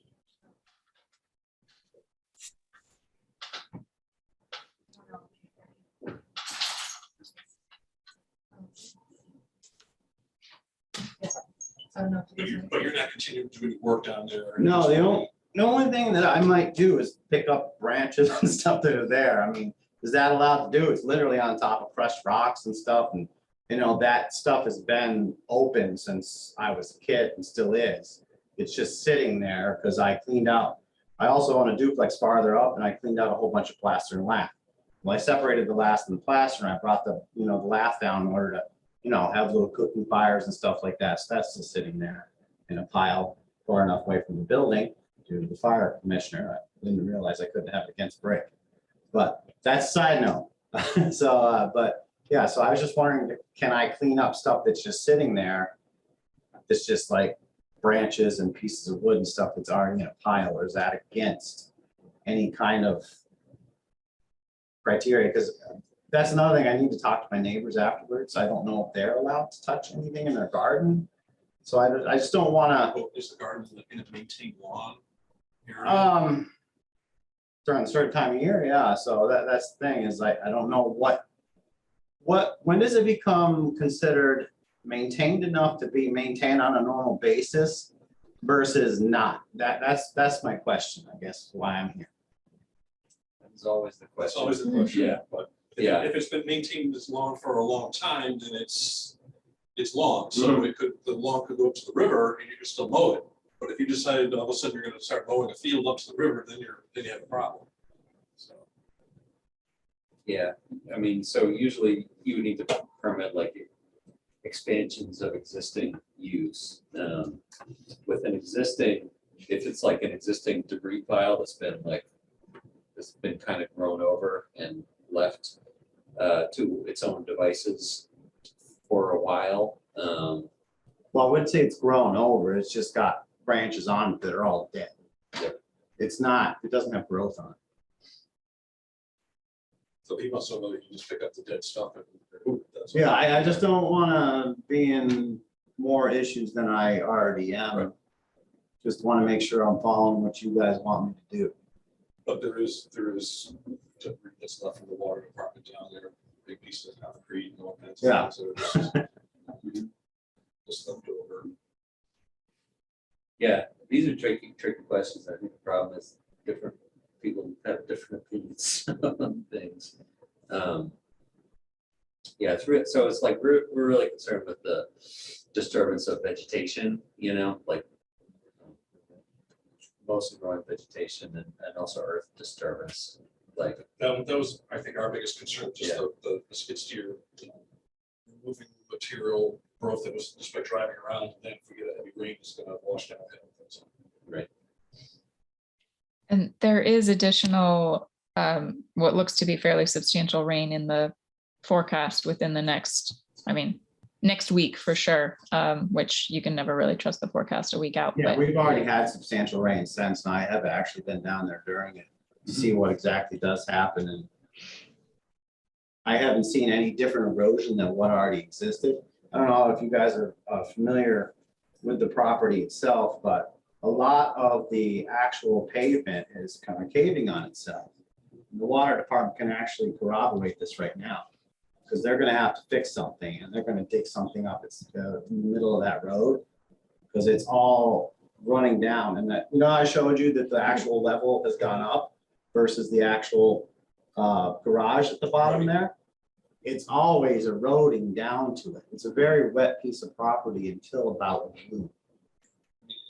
Even with the fish ladder, so these conditions were kind of like this. Yep. I think we had them add a bunch of trap rock to the very edge of the river there to try to. Which is still there. Which is still there, Yeah. to try to support all that, and just kind of keep it from eroding any further. Yeah. But, okay. But so basically all of that has happened has been over existing. like, I just brought it back to what it was like 2.5 years ago. It's basically what I did. Yeah. And I wasn't aware that that was an issue, and now that I do know that, I just want to find the best way to move forward. Yeah, if it really was that recent, it doesn't seem like a big deal. So like I said, no large trees except for that one dead one was cut down. Yep. And I will apply for the proper permits to cut the other dead ones down, because I did look up the information you gave me, and there is a procedure for that. And I'm even willing to replace it, even though it says you don't have to replace the dead ones. So now that I know more, I'm more than willing to cooperate with how you guys like to do these kind of things. And I will do the best I can to keep things the way they're supposed to be, now that I know that has to be done with certain properties. Yeah. But in the process of him trying to rehab this building, there's trees that are growing out of the building, through the building. Those are the ones on the foundation I was talking to you Those are about. things that are gonna have to get removed, so I don't know what. Yep. Yeah. You see those coming out? That's an actual old foundation. Yep. Those trees on it and going in it, they do have to be removed in order to keep the integrity of the building intact. Permit to deal with that. That I definitely know is gonna take a permit. I've dealt with the EPA before and stuff on those kind of things. Yep. On different projects in different states, and I know that will be a thing, but it's definitely gonna have to be done in order to keep that from falling apart. Yep. And the town also undercut part of the building. I was showing Yeah, we when saw. we were there, that's gonna probably have to probably be done in, at the same time as fixing some other stuff, but I'm gonna have a company deal with the permitting. I don't want anything to do with that. We're not that bad. It's not even you guys. After being here just for that first one, I commend you for what you guys have to read through and look at all this different stuff. I was like, man, not for me.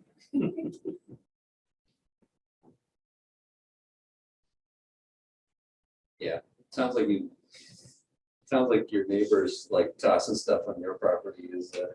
Well, that's kind of what I was a little surprised, and literally they're throwing trash, leaves and sticks and everything over. And I'm like, I cleaned it up and clean up the old water department stuff, and I get called when I'm cleaning on, some thorny bushes and vines and stuff, which all fine with, such is life.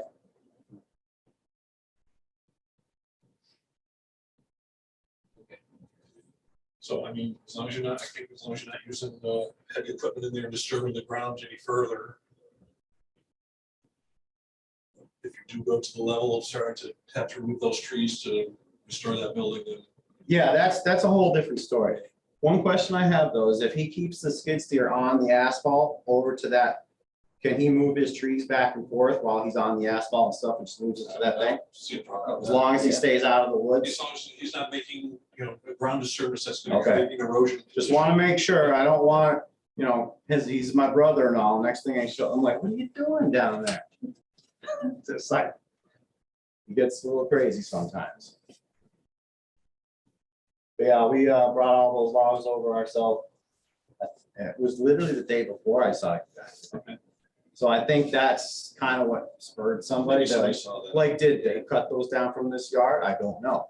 When I saw the photos, that's what like. That's what I'm saying. Like, I don't, somebody who didn't see us drop them off with the trailer might have thought, I'm like, where'd those come There from? there were no stumps there that those marks came from, so.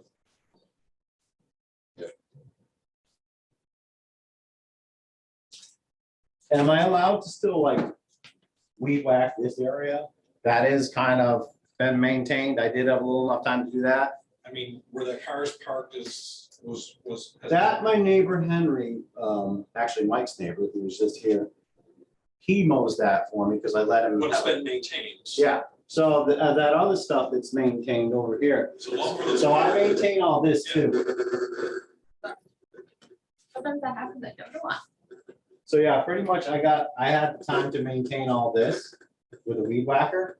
And now the town actually doesn't take care of their own yard there. Okay. I do it for them because Yeah, I know you don't work for the town, so I can say anything about them. It's just like, they just seem to not want to have anything to do with this.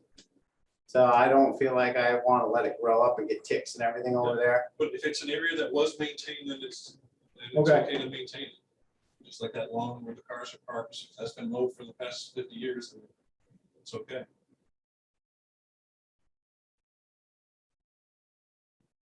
Yeah, I like my trees over there. It keeps the neighbors less visible in the summer. See my neighbor. Anything else? So I guess that, yeah, administratively, the question was, you know, does the commission want to issue an enforcement order? It sounds like no in this instance. That would be a mechanism that where the commission would issue a document that says, like, here's the action we want you to take. And then once those are done, they would lift it. But if there's no actions right now proposed by the commission, other than don't do any more actions. I don't know. But I there- guess that's it, just not to use equipment to disturb the soil that would cause an erosion risk. That's all. So, whenever you do decide you want to come for a permit, I'll be here. I can, my job is to Okay. help people through that process. Do you work with the building department? That's usually where I go. Sometimes, so I'm right, I'm not in the building department, I'm here, in another office. That's but, not okay. yeah. But you're saying floor. I never use the top Yeah. floors. Well, just, you know, you can call me or email me first. Okay. I can go from it. But, I know you had questions about ongoing maintenance. in the Yeah, future. so eventually, so you see the top part up near here? This used to be more like a grassy, small ground cover area with just with trees on it, but that's gotten overgrown. I'm not gonna touch that after learning this. Eventually, I would like to kind of rehabilitate that to like almost like a park style status, you know, where you see the trees and then, you know, some plantings and stuff like that, that is more along a, obviously native, nothing non-native. You know, more of a better look, because right now it's quite the eyesore. But that's nothing I'm gonna do anytime soon, but I Then can, you tie that in with your other permit. when you're- yeah, that's building, basically, just it all have, get it all done. because this driveway needs some major work, and after listening to these guys, I was like, oh man, that's gonna be some work. Because I'm sure when they put this parking lot back in back in the day, they didn't go through any of that. They just put it in and let everything run off. Now, I do have a question for you guys regarding the salt and sand and stuff like that. What about the town right next door having salt right next to the actual river? Well, they have salt and sand stored there, right? Yeah, and it's within the river's reach. And I just had a question because I talked to you about getting this plowed and stuff, and am I allowed to have salt down here, or is that a problem? Don't plow the snow into the river. Yeah, I mean, the plow, believe it or not, plows it up against this guardrail.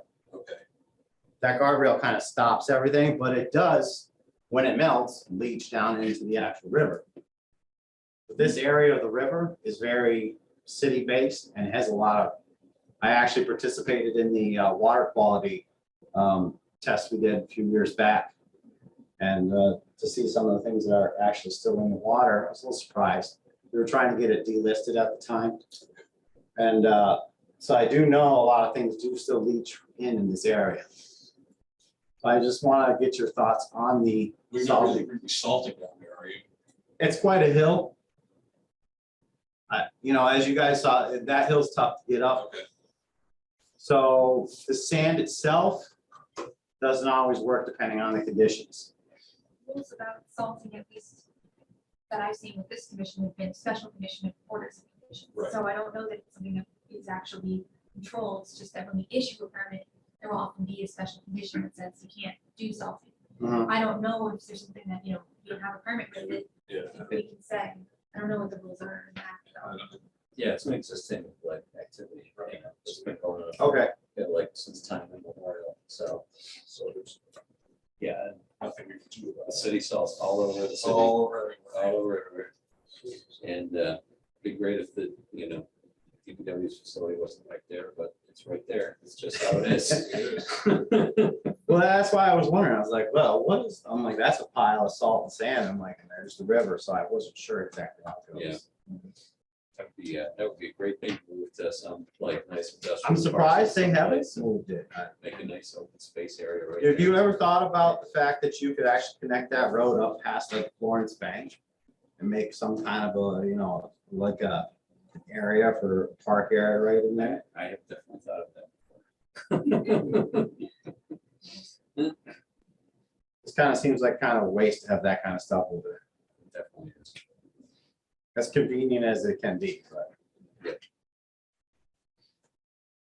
All right, well, thanks for coming in. Okay, so if I need to do anything, I will apply for a permit. Besides that, I'm good to go. Yeah, Okay. just reach out to me if you have ever questions. I will. No, I yeah, have the email. Please send me any of the information Oh, that you yeah. have. I'm gonna scan it and then I can share it with you as public record. So. Okay, perfect. Appreciate it. Yeah, I thanks thank you for your coming in. time. Yep. Thank you. You guys have hopefully an expeditious evening. We're trying. We're good there, I think. Yeah, I know we're getting it. All right, back to a regular agenda. Yes. Oh, well, I thought we were at the end of it. Oh, no. How's that? I haven't even got to page 2 yet. It was almost 3 pages. Got it now. We have no request for certificates of compliance. Enforcement actions, any updates on any enforcement actions? No, but again, a note that April 25th is when we're supposed to talk to Mr. Taylor. So Okay. 18 times I'm gonna reach out to him. Probably from. I can set another site visit before the meeting on the 25th. Because that's your vacancy. Open space updates, I see a highlighted area there. So for Echodale Orchard, they're just finishing up the hiring for the season. They're starting to get, you know, things back together. They're hiring the new crew. They have to do training of the new crew. They're gonna do that in the last week of April, and then they're gonna start doing field work the following week. So Okay. once she like, sees the mowing and this is Jessica Applin Yep. from Land Stewardship Inc. She's hoping to go over there maybe the 18th of this month and then redraft a proposal now that the mowing has occurred and try to keep it as similar as possible to the original proposal and within the same budget. But in theory, the next thing that's gonna happen is the cut stamp treatment. So that actual application of the side, now that the mowing is included. Wow. we're actually doing something. Doing stuff. Jay did stuff. Well, I know Promoted. That was Okay, awesome. Well done. so the next item is 3I. That looks like it's highlighted. 7I, yes. So this is, yeah, sorry, wait. Oh, you're on Cassie's agenda. We're Oh, on sorry. City's I know it agenda. doesn't match up to the. Oh, I'm Yeah, sorry. sorry. Okay. I'm just looking at the highlighted one, so if you jump, you tell me where you want to go. I need to fix that. So this is for the Ferry Street intersection, the Rotary project. Wait, which, 7 and 9, or where are we? City of Easthampton, Mass. DEP file number 151303, roadway improvements, Yeah. maintenance of Ferry Street. So this project, where it left off, the only thing that's outstanding is the invasive species management plan. And it's been updated in that, this is the latest one. Let me share my screen so Julie can see.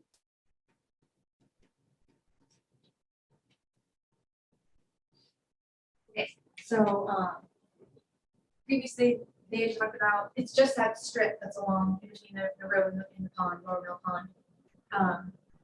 They're talking about, they want to clear that area, like do mowing and then do cut stem treatment.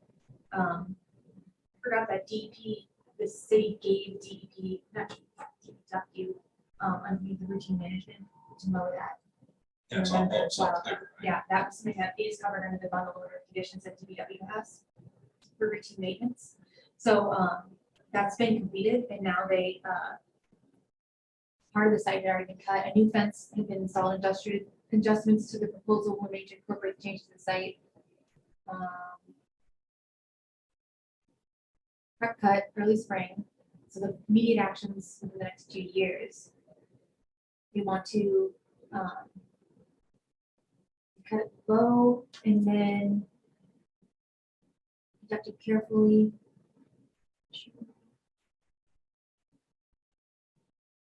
Roof from site, foliar management.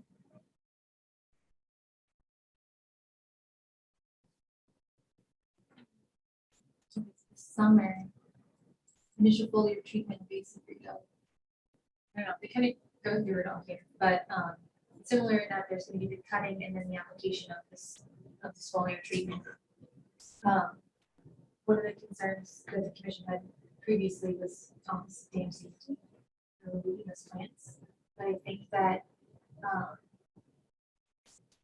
they speak to that here. I tried to look through all my records, because there's for the Rotary project, if it spoke to that at all, they do have to get clearance, they've done that work in that area. It's going to have to, it's being, going through the process of being approved by the Office of Dam Safety now.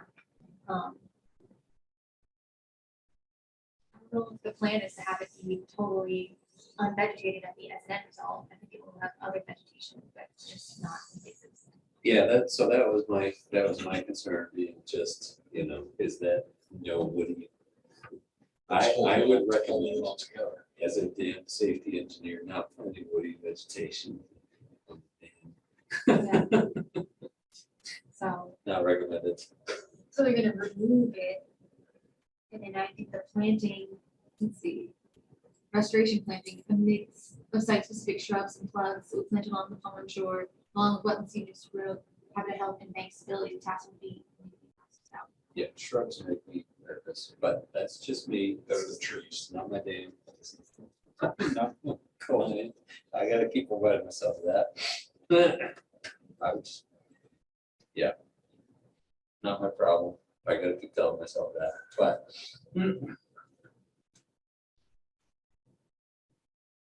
Yeah, I don't know, I mean, I can read through the plan if you guys want. Or if people have questions or comments about it, I can get back to them for answers to that.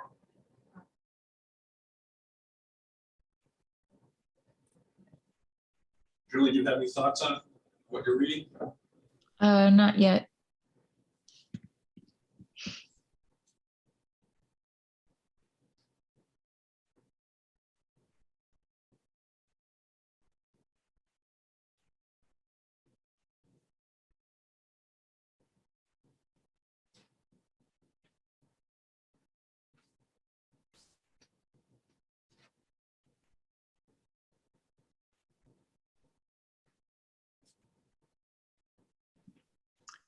So it looks like there are 3 foliar treatments, and then is there anything further after this, or is that it? Planting for, so there's another foliar treatment in 2024. And then reassessment to determine continued follow-up. Yeah, my suspicion is that 2025 will reveal that there probably is need for continued follow-up, but as long as that's in the plan to determine that, I think that seems okay. Okay.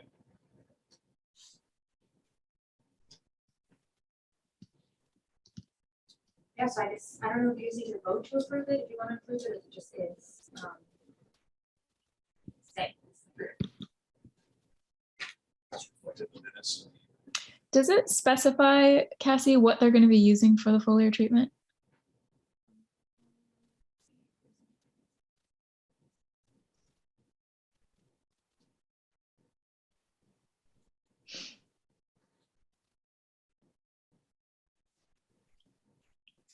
Know that it says, I I can don't see get that. it. Not jumping out at me. I can ask them for sure though. Let's see. Because it should, given the proximity to the water, it should be certain pesticides and not others. Right. Okay, is there a time that you guys would want to see? Or is it just something that would be appropriate?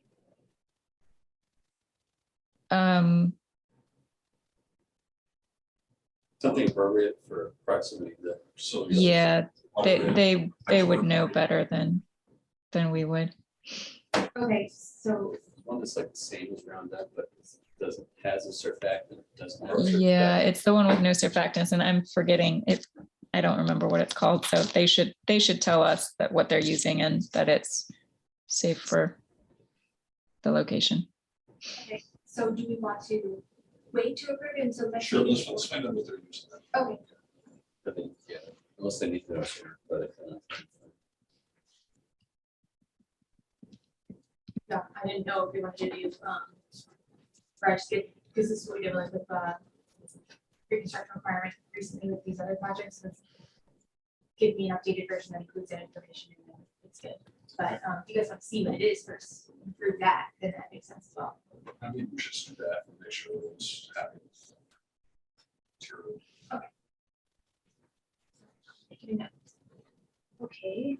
Thank you for that. So next thing, an update. So I did. Jay came to a site visit with me at the school at 200 Park Street. No major updates. There were a few corrective actions, increasing some controls in the rear of the property, which I guess is to the east, the easternmost border in between where they're doing the demolishing, and it's kind of close. They increased the controls there, and I've got confirmation that those corrective actions were taken. Because it's less offenses that were knocked over, stepped over, went over. And there was some interior areas of the site where the seed hadn't really come in very well, and they're redoing all that this week. And coming back with more seeding and mowing happening. I also got an abutter reached out to me with concerns about the area where there used to be a catch basin, and that was always a problem area. That catch basin is not being used anymore. It's been removed. But there is going to be a new drainage there that comes from the fields that are being put in. It's not receiving flows right now, but there's just a low area there. They recommended that controls be added in that location. So I agree, and I communicated that to the contractor, and then also catch basins that are within the parking lot, which should get silt sets. Removed because there was flooding happening in the parking lot, but there's a new disturbance, and I think that it would make sense to put it back in. So I communicated back to the contractors today, and I got a response. Okay. Anything on G? What's that? Anything on G? Easthampton's Park Solar? I can recuse myself. I don't have anything to update with that where it It's left not off. highlighted, so I'm skipping it. Yeah, okay. Where it left off is there, we need to show that the growth is coming into the correct place. Okay, and next one, 50 Florence Road, did a site visit on the 7th of this month. All the requested corrective actions have been taken. The work has slowed, just because of these recent wet conditions make it really hard for grading. So that it hasn't progressed beyond like the first array area. They haven't even constructed the road beyond that area. So there's no ground disturbance in more interior parts. Or it comes back down around. So I expect it to still be slow while it is still spring and wet. But they're trying to work out there when they can. But all the corrective actions are taken. It looks good out there. Let's see what else. Is it? Did that culvert thingy go in yet? Yep, it's in and Okay. yeah, it looks good. There's controls along the top of it, and then the geotech stuff that they put in, restructured the area above. That's all in place. You can see pictures if you want, but they said it's been opened up. Well, I didn't see any evidence of it going away. Good. Okay, that's all I have for ongoing projects. General business meeting minutes from March 28th. copy, anyone needs to see them. I was not. We're not there. Not here. What we did figure out, did you hear that you can't vote on them? So, if you want to. Wow. Yeah. How many years? So is there a motion to approve the minutes from March 28th? You can even make a motion to approve. I won't go that far. I'm gonna push it all the way in one night. Well, I make a motion to approve the March 28th, 2022 minutes. Is there a second? You corrected all the spelling? Yes. All right, roll call vote. Commissioner Cody is absent. Notice, Commissioner Buttrick. Aye. Commissioner Ryan, aye. Commissioner Busa, Aye. Whitmore. Aye. Commissioner August. Motion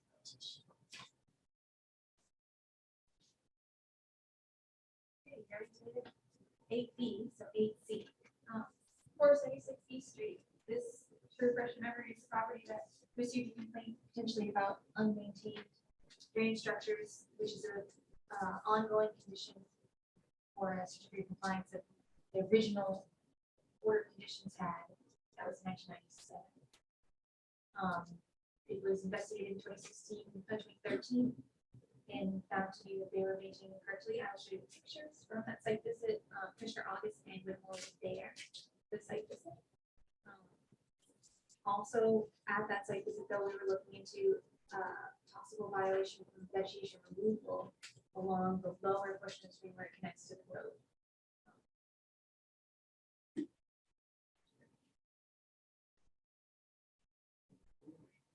Just preliminary to say, it looked to me like the structure would be maintained correctly.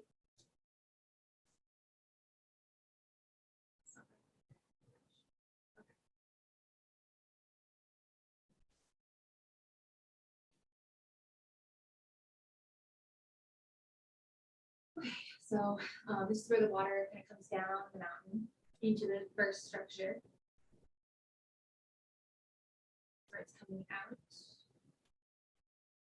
So that's actually where it's coming in. It branches off along the driveway to the upland as well. So it's coming down along the driveway above, goes up the mountain, and then also just straight up. Moving on into the inlet. It's looking through the structure. You can see through the other side. There was some sediment in there, but it didn't seem like the water was obstructed. Shot inlet. That's above some cracking in the road above the pipe. The outlet side, it's where it carries on street. See it down below. The better view of it. The outlet's directly behind me here. There's the outlet. Again, see through the other side.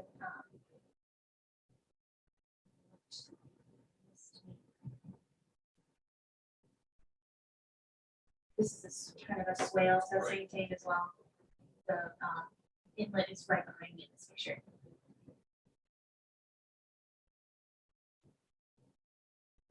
That swale. So then it catches on here. The inlet's probably over here, the other side of that bush. So now we're going down the driveway. That drainage structure is behind us now. Down the hill. There is another drainage pipe that goes underneath the road on the driveway here. There's the inlet, if you can see it.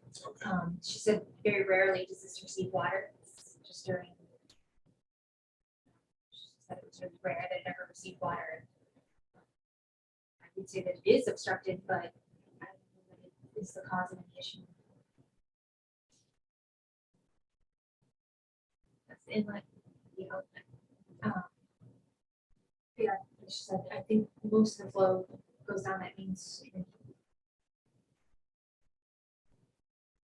So this is now we're to the area where the vegetation and removal happened. This catch basin is right by the road.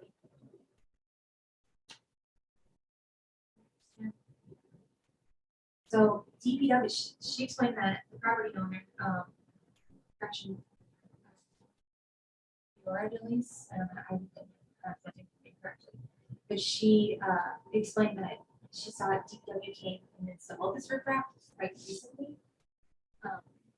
And did some work in that area to kind of clear it and then install that riprap. And she said it helped because there was a situation happening in the early spring where all this water would pool in this area around this catch basin and then freeze along the road, and it was like obstructing traffic, and people were having issues.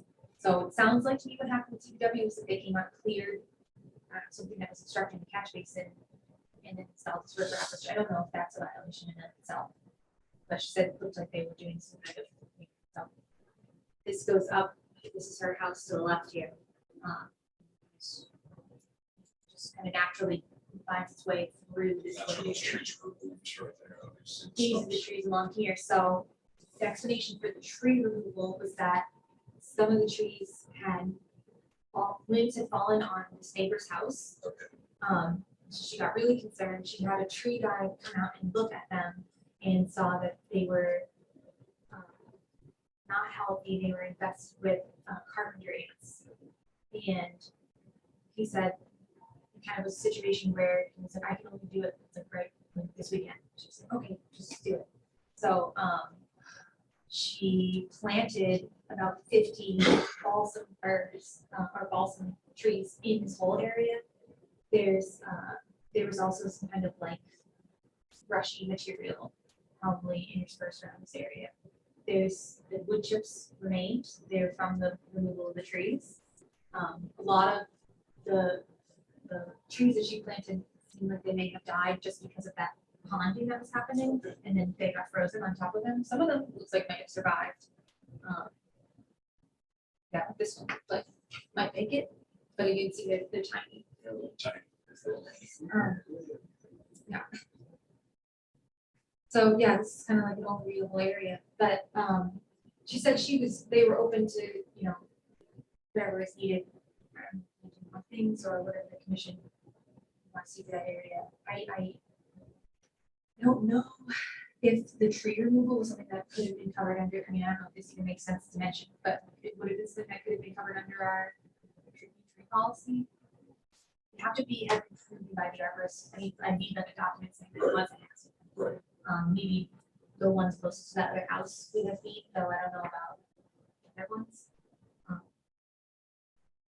I don't know if that makes sense to consider since it was happened under the policy and the policy like just recently got put in place. This might be a good like test case just to run down the policy with and see like how we would interpret it to like compare notes. We'll have to do that. I've been in communication with the property owner. She's really helpful. She was trying to get that original like invoicing report from the arborist, and they haven't been getting back to her. So she's working on trying to get that. So if we can get that, that'd be very helpful for doing what you're describing. Right. Is this area all disturbed from equipment I access? was thinking the guy who took the trees down Yeah, made all that. I don't know if Mass Napa would really do, but we could potentially try.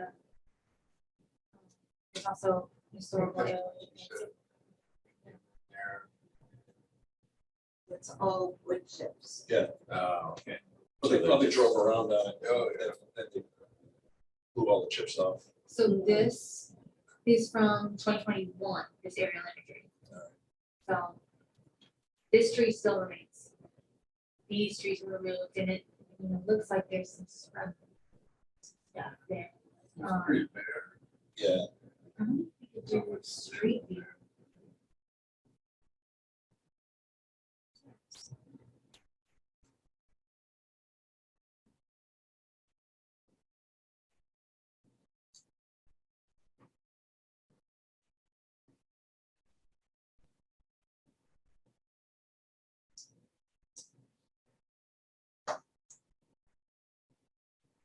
You see that tree still there? Yep.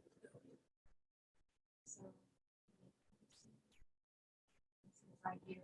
Yeah, I thought that was the house, that's why I Oh, I called see. you. Oh, On the site visit. yeah, well, it's a funny shaped property. It's Yeah. two pieces that come down. So, yeah, this is the area that was cleared. So some shrubs and some trees.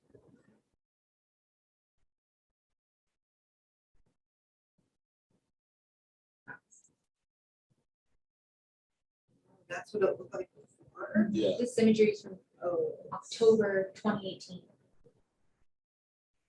Wow. Trouble with it's Russian.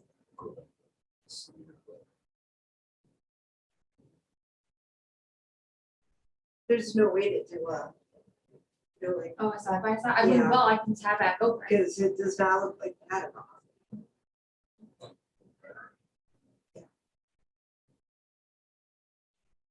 That's probably spring. And this is winter. I have the set. Oh, is this it? I guess I'm most concerned about like invasives coming in and like taking over.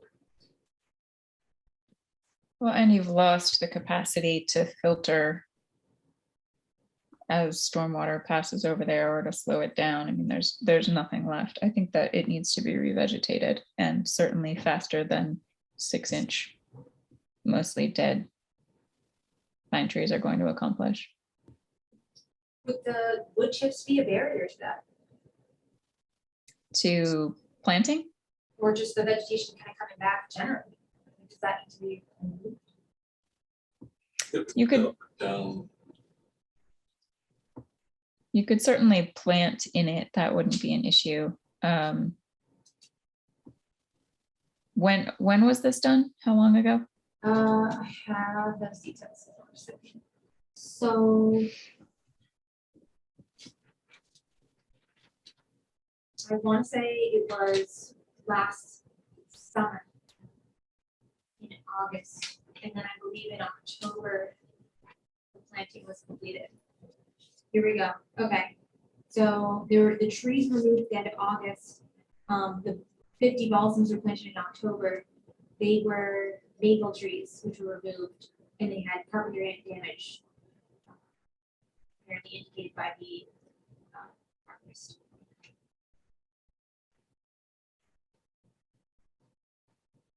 And is this, what kind of source area is this? So Do we there is the original notice of intent.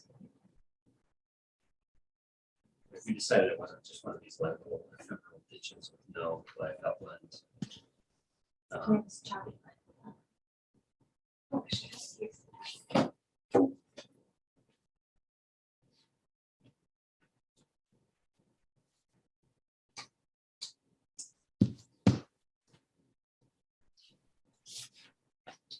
So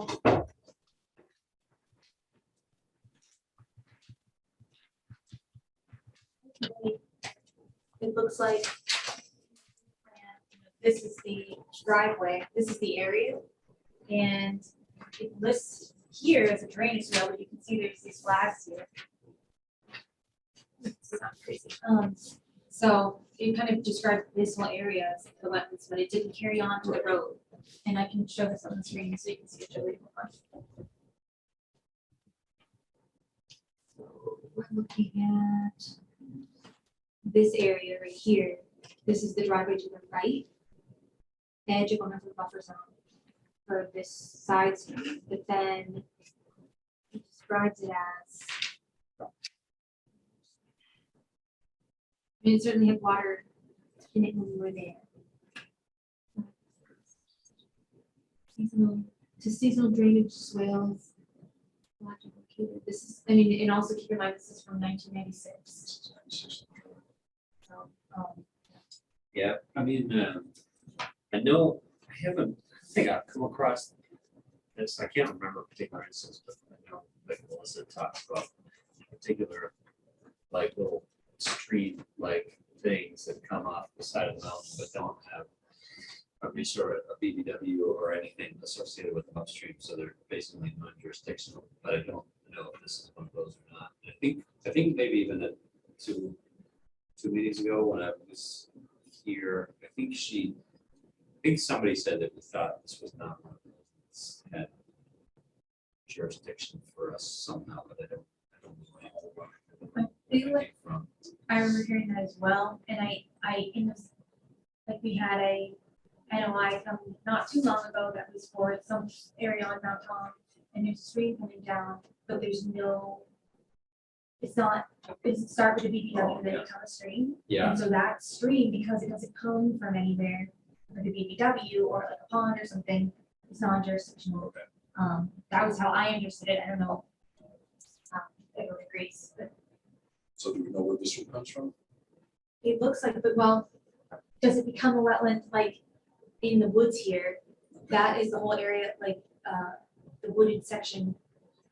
Is that all wetland back there, or is it, and then this, drains out of it and is thus jurisdictional, or? I don't think that it is. yeah, I mean, we can, like, probably safe to assume that's jurisdictional unless somebody like comes to us with evidence that it isn't, because it kind of looks like a duck and all those sorts of things. Well, we can wait to talk to Melissa about it also. Yeah. But it's not urgent. And she's really open to whatever she needs to review, right? So it sounds like, again, just like with this previous item we were just talking about, the 39 North Hampton Street, now it's just the commission want to issue an enforcement order, or do you want to just, as long as they're in compliance currently, and then if like we lose contact, issue an enforcement order? This is, wait till the next meeting, talk to Melissa, make sure she's on board with everything, unless Julie has an opinion. Yeah, I mean, I'm thinking what Julie said, like some kind of revegetation here. Right. That was Julie said, yeah. With something more, and those little saplings aren't gonna quite do it. Yeah, I mean, thinking about how our tree removal policy would apply, we specify certain sizes that have to be reinstalled to take the place of whatever comes out. So I think, at minimum, we should be adhering to that.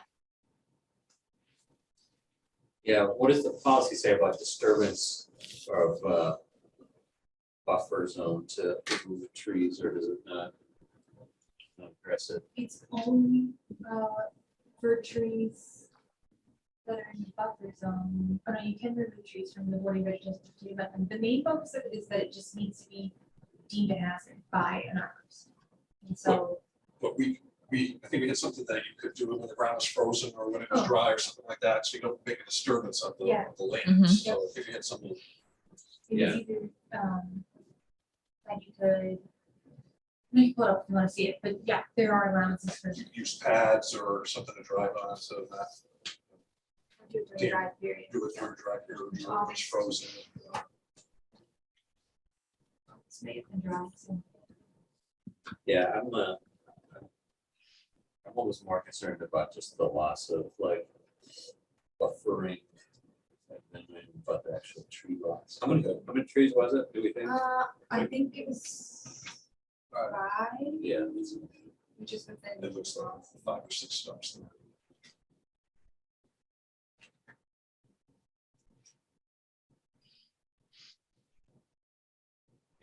we could also wait and see how it revegetates this summer, but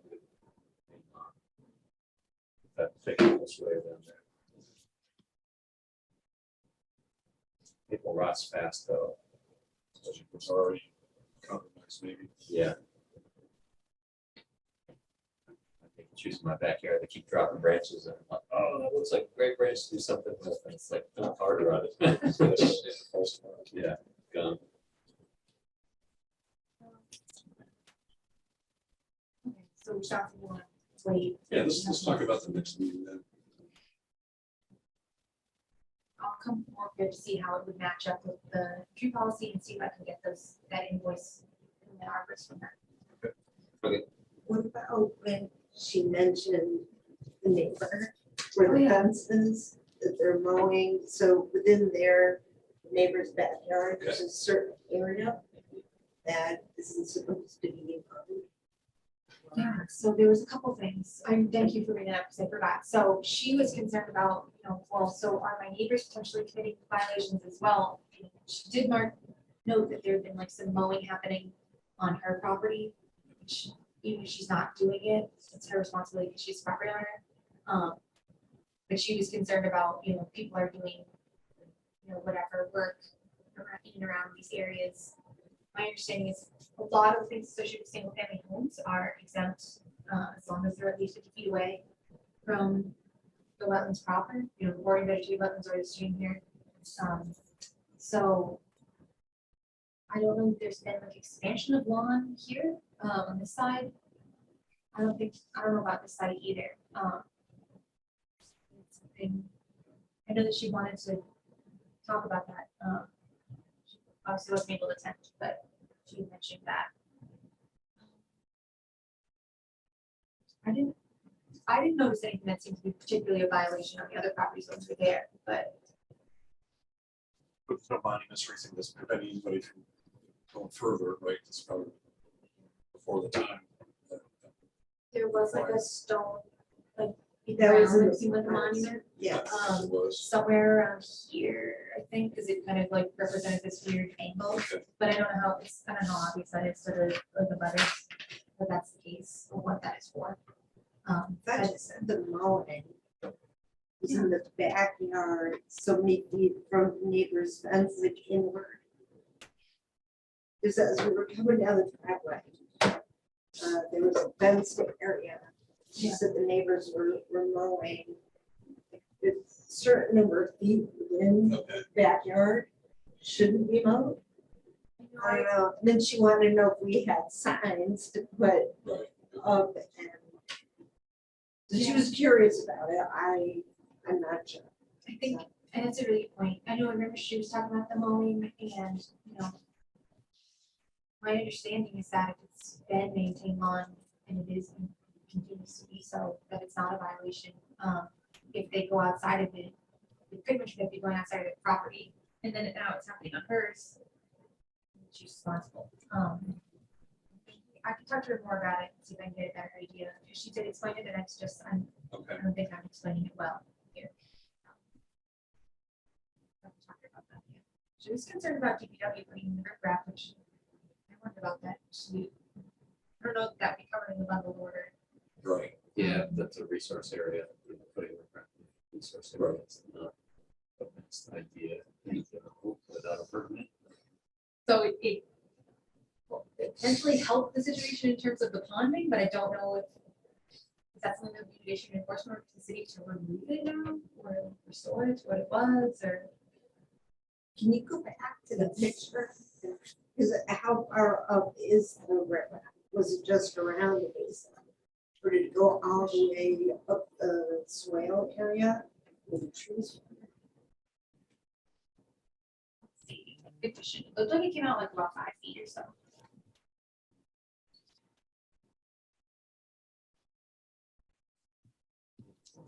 It's for everybody.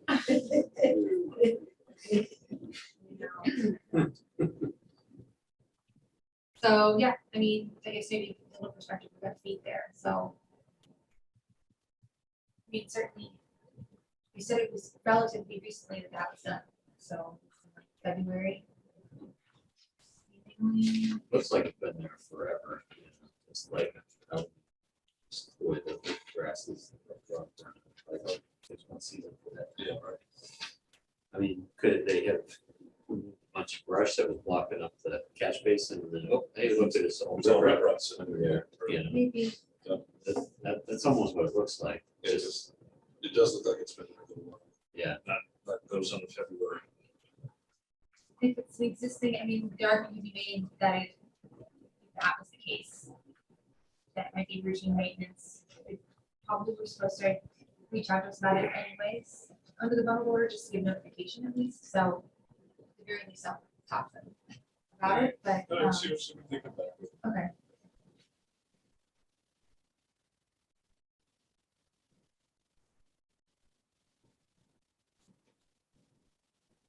Okay, 3 Button Road. yeah, I sent them a letter, so that is really close to Park Street. It's like the first house in on the right. And so I received a complaint that they were doing vegetation removal.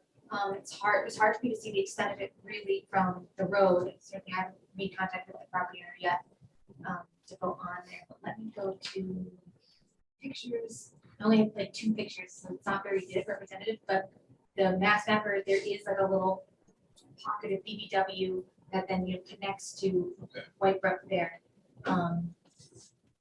So it's certainly the whole property is within the 100-foot buffer zone at least. So I'll show you this image at least.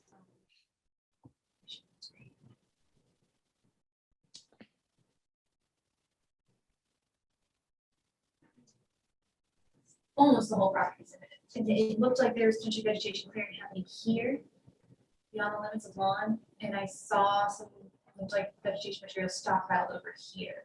The order of conditions that was issued for this whole project, the whole area of Button Road, when they first did the housing development, says that they cannot expand the lawn from what was shown in the plan. And there are stone There's not markers. So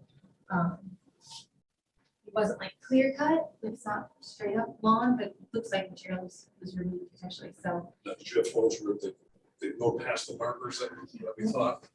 again, it's not very good pictures No. from March 21st, and we got 2 pictures.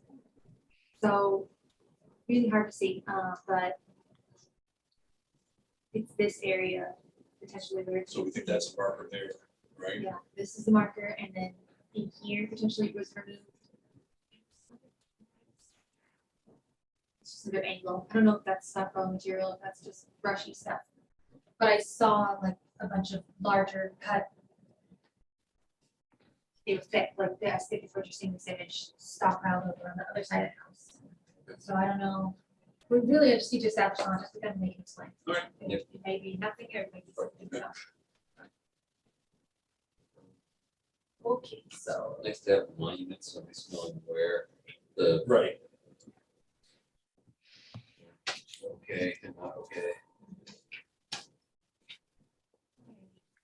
questions or go on the next one? City grant support letter. Yeah, so just, we've done this before, rather MVP grants we did for Cherry Street. This is MVP grant for new city area, particularly the slope down from Emerald Place. I don't know if y'all remember, we did a under the DPW on the Yeah, water. because it was kind of caving in. Yeah, it's just like the long-term solution would be this. Okay. Which is to, kind of put in all kinds of rural green infrastructure and destabilizing that bank and, not unlike what they're trying to do on Cherry Street, so obviously it's more of a slope and it's different, but the same goals kind of. And so Diane Rossini of the city staff engineer Yeah. requested a letter of support, and there's just a template that's very similar, if you want, but I would edit it to, say commission on the state limitations letter of support. Sign. I'm sorry, you do that. New city.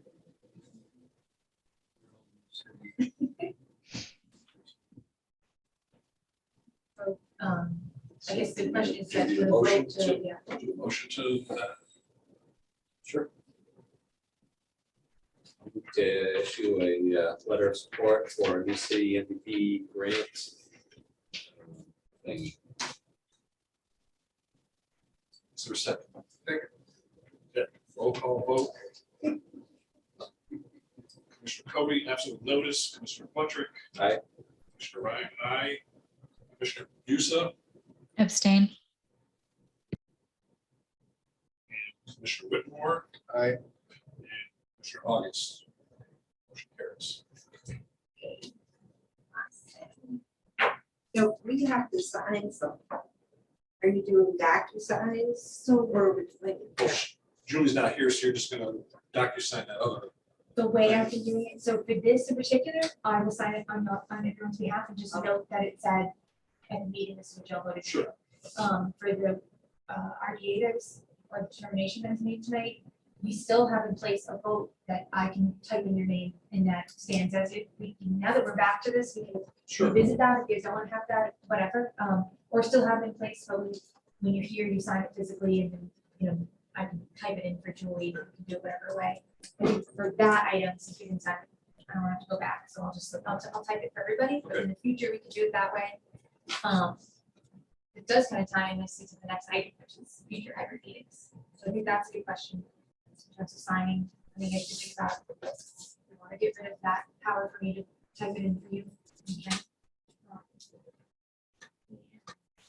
So good for me. Yeah, what do you sign exactly? Type in our names and. Whenever I do fill out the TP form, any of them, you know, or conditions or whatever, on our determination, we made a vote at the beginning of the pandemic that I can type it in and it stands as your signatures. You all recognize that as long as it's reflected in the minutes that that's how you voted. So that's the way I've been doing it since while we were in the pandemic is I just type it in and then I include a copy of that vote in the document that I sent to DEP. And that gets recorded. Yeah. Don't keep doing that, sounds like easier to speed things up. I appreciate that. It will make it easier for me. Yeah, just generally though, just next time hybrid meetings, I wanted to give an opportunity if there had any like concerns about how this was set up or how it went. This is how I plan to do it in the future. Went a little longer. No. Well, I don't think it's because it's hybrid, it went longer, we just had a couple of different things in the agendas. Yeah, I like doing meetings in person better, you know, It's easier to communicate, it's easier to look at a drawing. more fun to make fun of people. Yes. To watch them laugh. Julie, I'm curious, I'm actually glad to be able to attend virtually. Did you feel like it worked on your end, what you're able to see? And what I tried to use my cursor to indicate what people were doing in here. There were a lot of times when things were being pointed out that you couldn't see what was being talked about. So it's definitely harder to follow along. It's also, as Marla pointed out earlier, it is hard to hear the people at the table. The people who are calling in are crystal clear, but it's pretty muffled from the table. Can you hear us pretty good right now? The info moved it back. It's still not great. I don't know if it's because there's only one speaker. Yeah, I don't know. I think we've been speaking fairly like normal. How about now? Not that. You just got real loud. Oh, wait. Maybe it is using those microphones up there. Did you hear him? Yeah, the ceiling mics definitely pick up. Oh, see, we're using this. All right, this Move is the good to table. know. Well, that's how it was originally set up, that the table was in the middle. Actually, this is not on. Oh, it's not on. They ran out of batteries. You would die. Thank you for figuring that out, Julie. So, I don't have it at all. Here I've been like stop printing the paper. Yeah. Oh, that's actually, it must have been working earlier because you could hear all the paper ruffling really, really loudly. Yeah, Really? It's not. yeah, Okay. the battery must have died and then it must have somehow ended up using that. Oh, well, thank God that happened. Yeah. I was trying to sit up before the meeting, like, for like Stand an under hour. the microphone and. Yeah. No. Okay, this is really helpful. Thank you, Julia. I'm gonna look into it. Wonderful. So, right, do we have to move the table back under the? We'll see. Well, here's the other thing is they configured this all to work with Google Meet. And we're gonna switch to Google Meet. This is one of the last meetings that's on Zoom. Oh, That won't affect you guys at all. You don't have to learn how to do Meet. Well, I guess you might have to if you join remotely, but, and everything should interface maybe better. Switch to that. That's what they originally had set up. That's right. I didn't even notice. See, the lights are back. Huh? No idea, I had no idea. Can you hear us better now? It's still pretty muffly. I think it's just not a great mic. Well, now it still needs to connect Yeah. to the dongles in the other computer.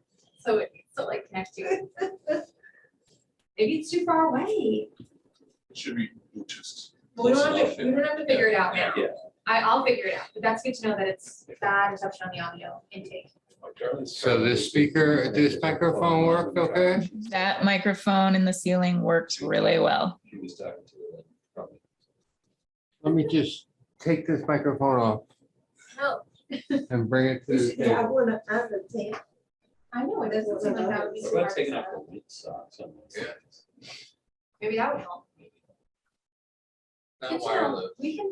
We can sort it out. The IT is really good. They set this up really quickly. So they can definitely figure it out. So. Anything else?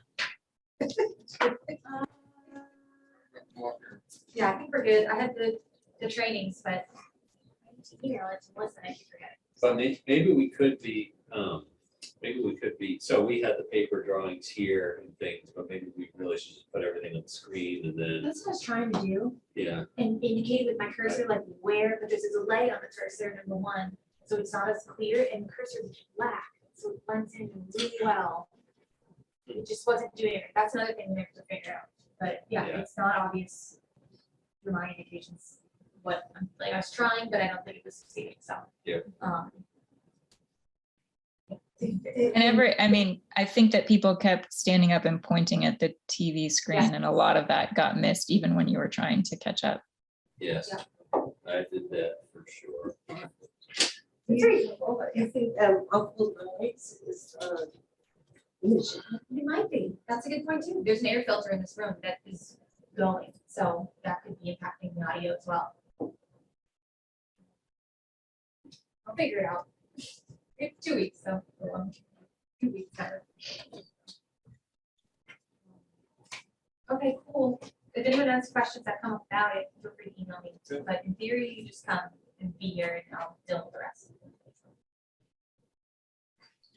Thanks, Cassie. Well, there's the other item is conflict of meeting law training, but I need to just figure it out. There's not really anything else anyone else needs to do. I think everyone else is caught up. So. Motion to adjourn, I move to adjourn. all in favor? Roll call. Roll call vote to Commissioner Cody, absent with notice. Commissioner Butcher. Aye.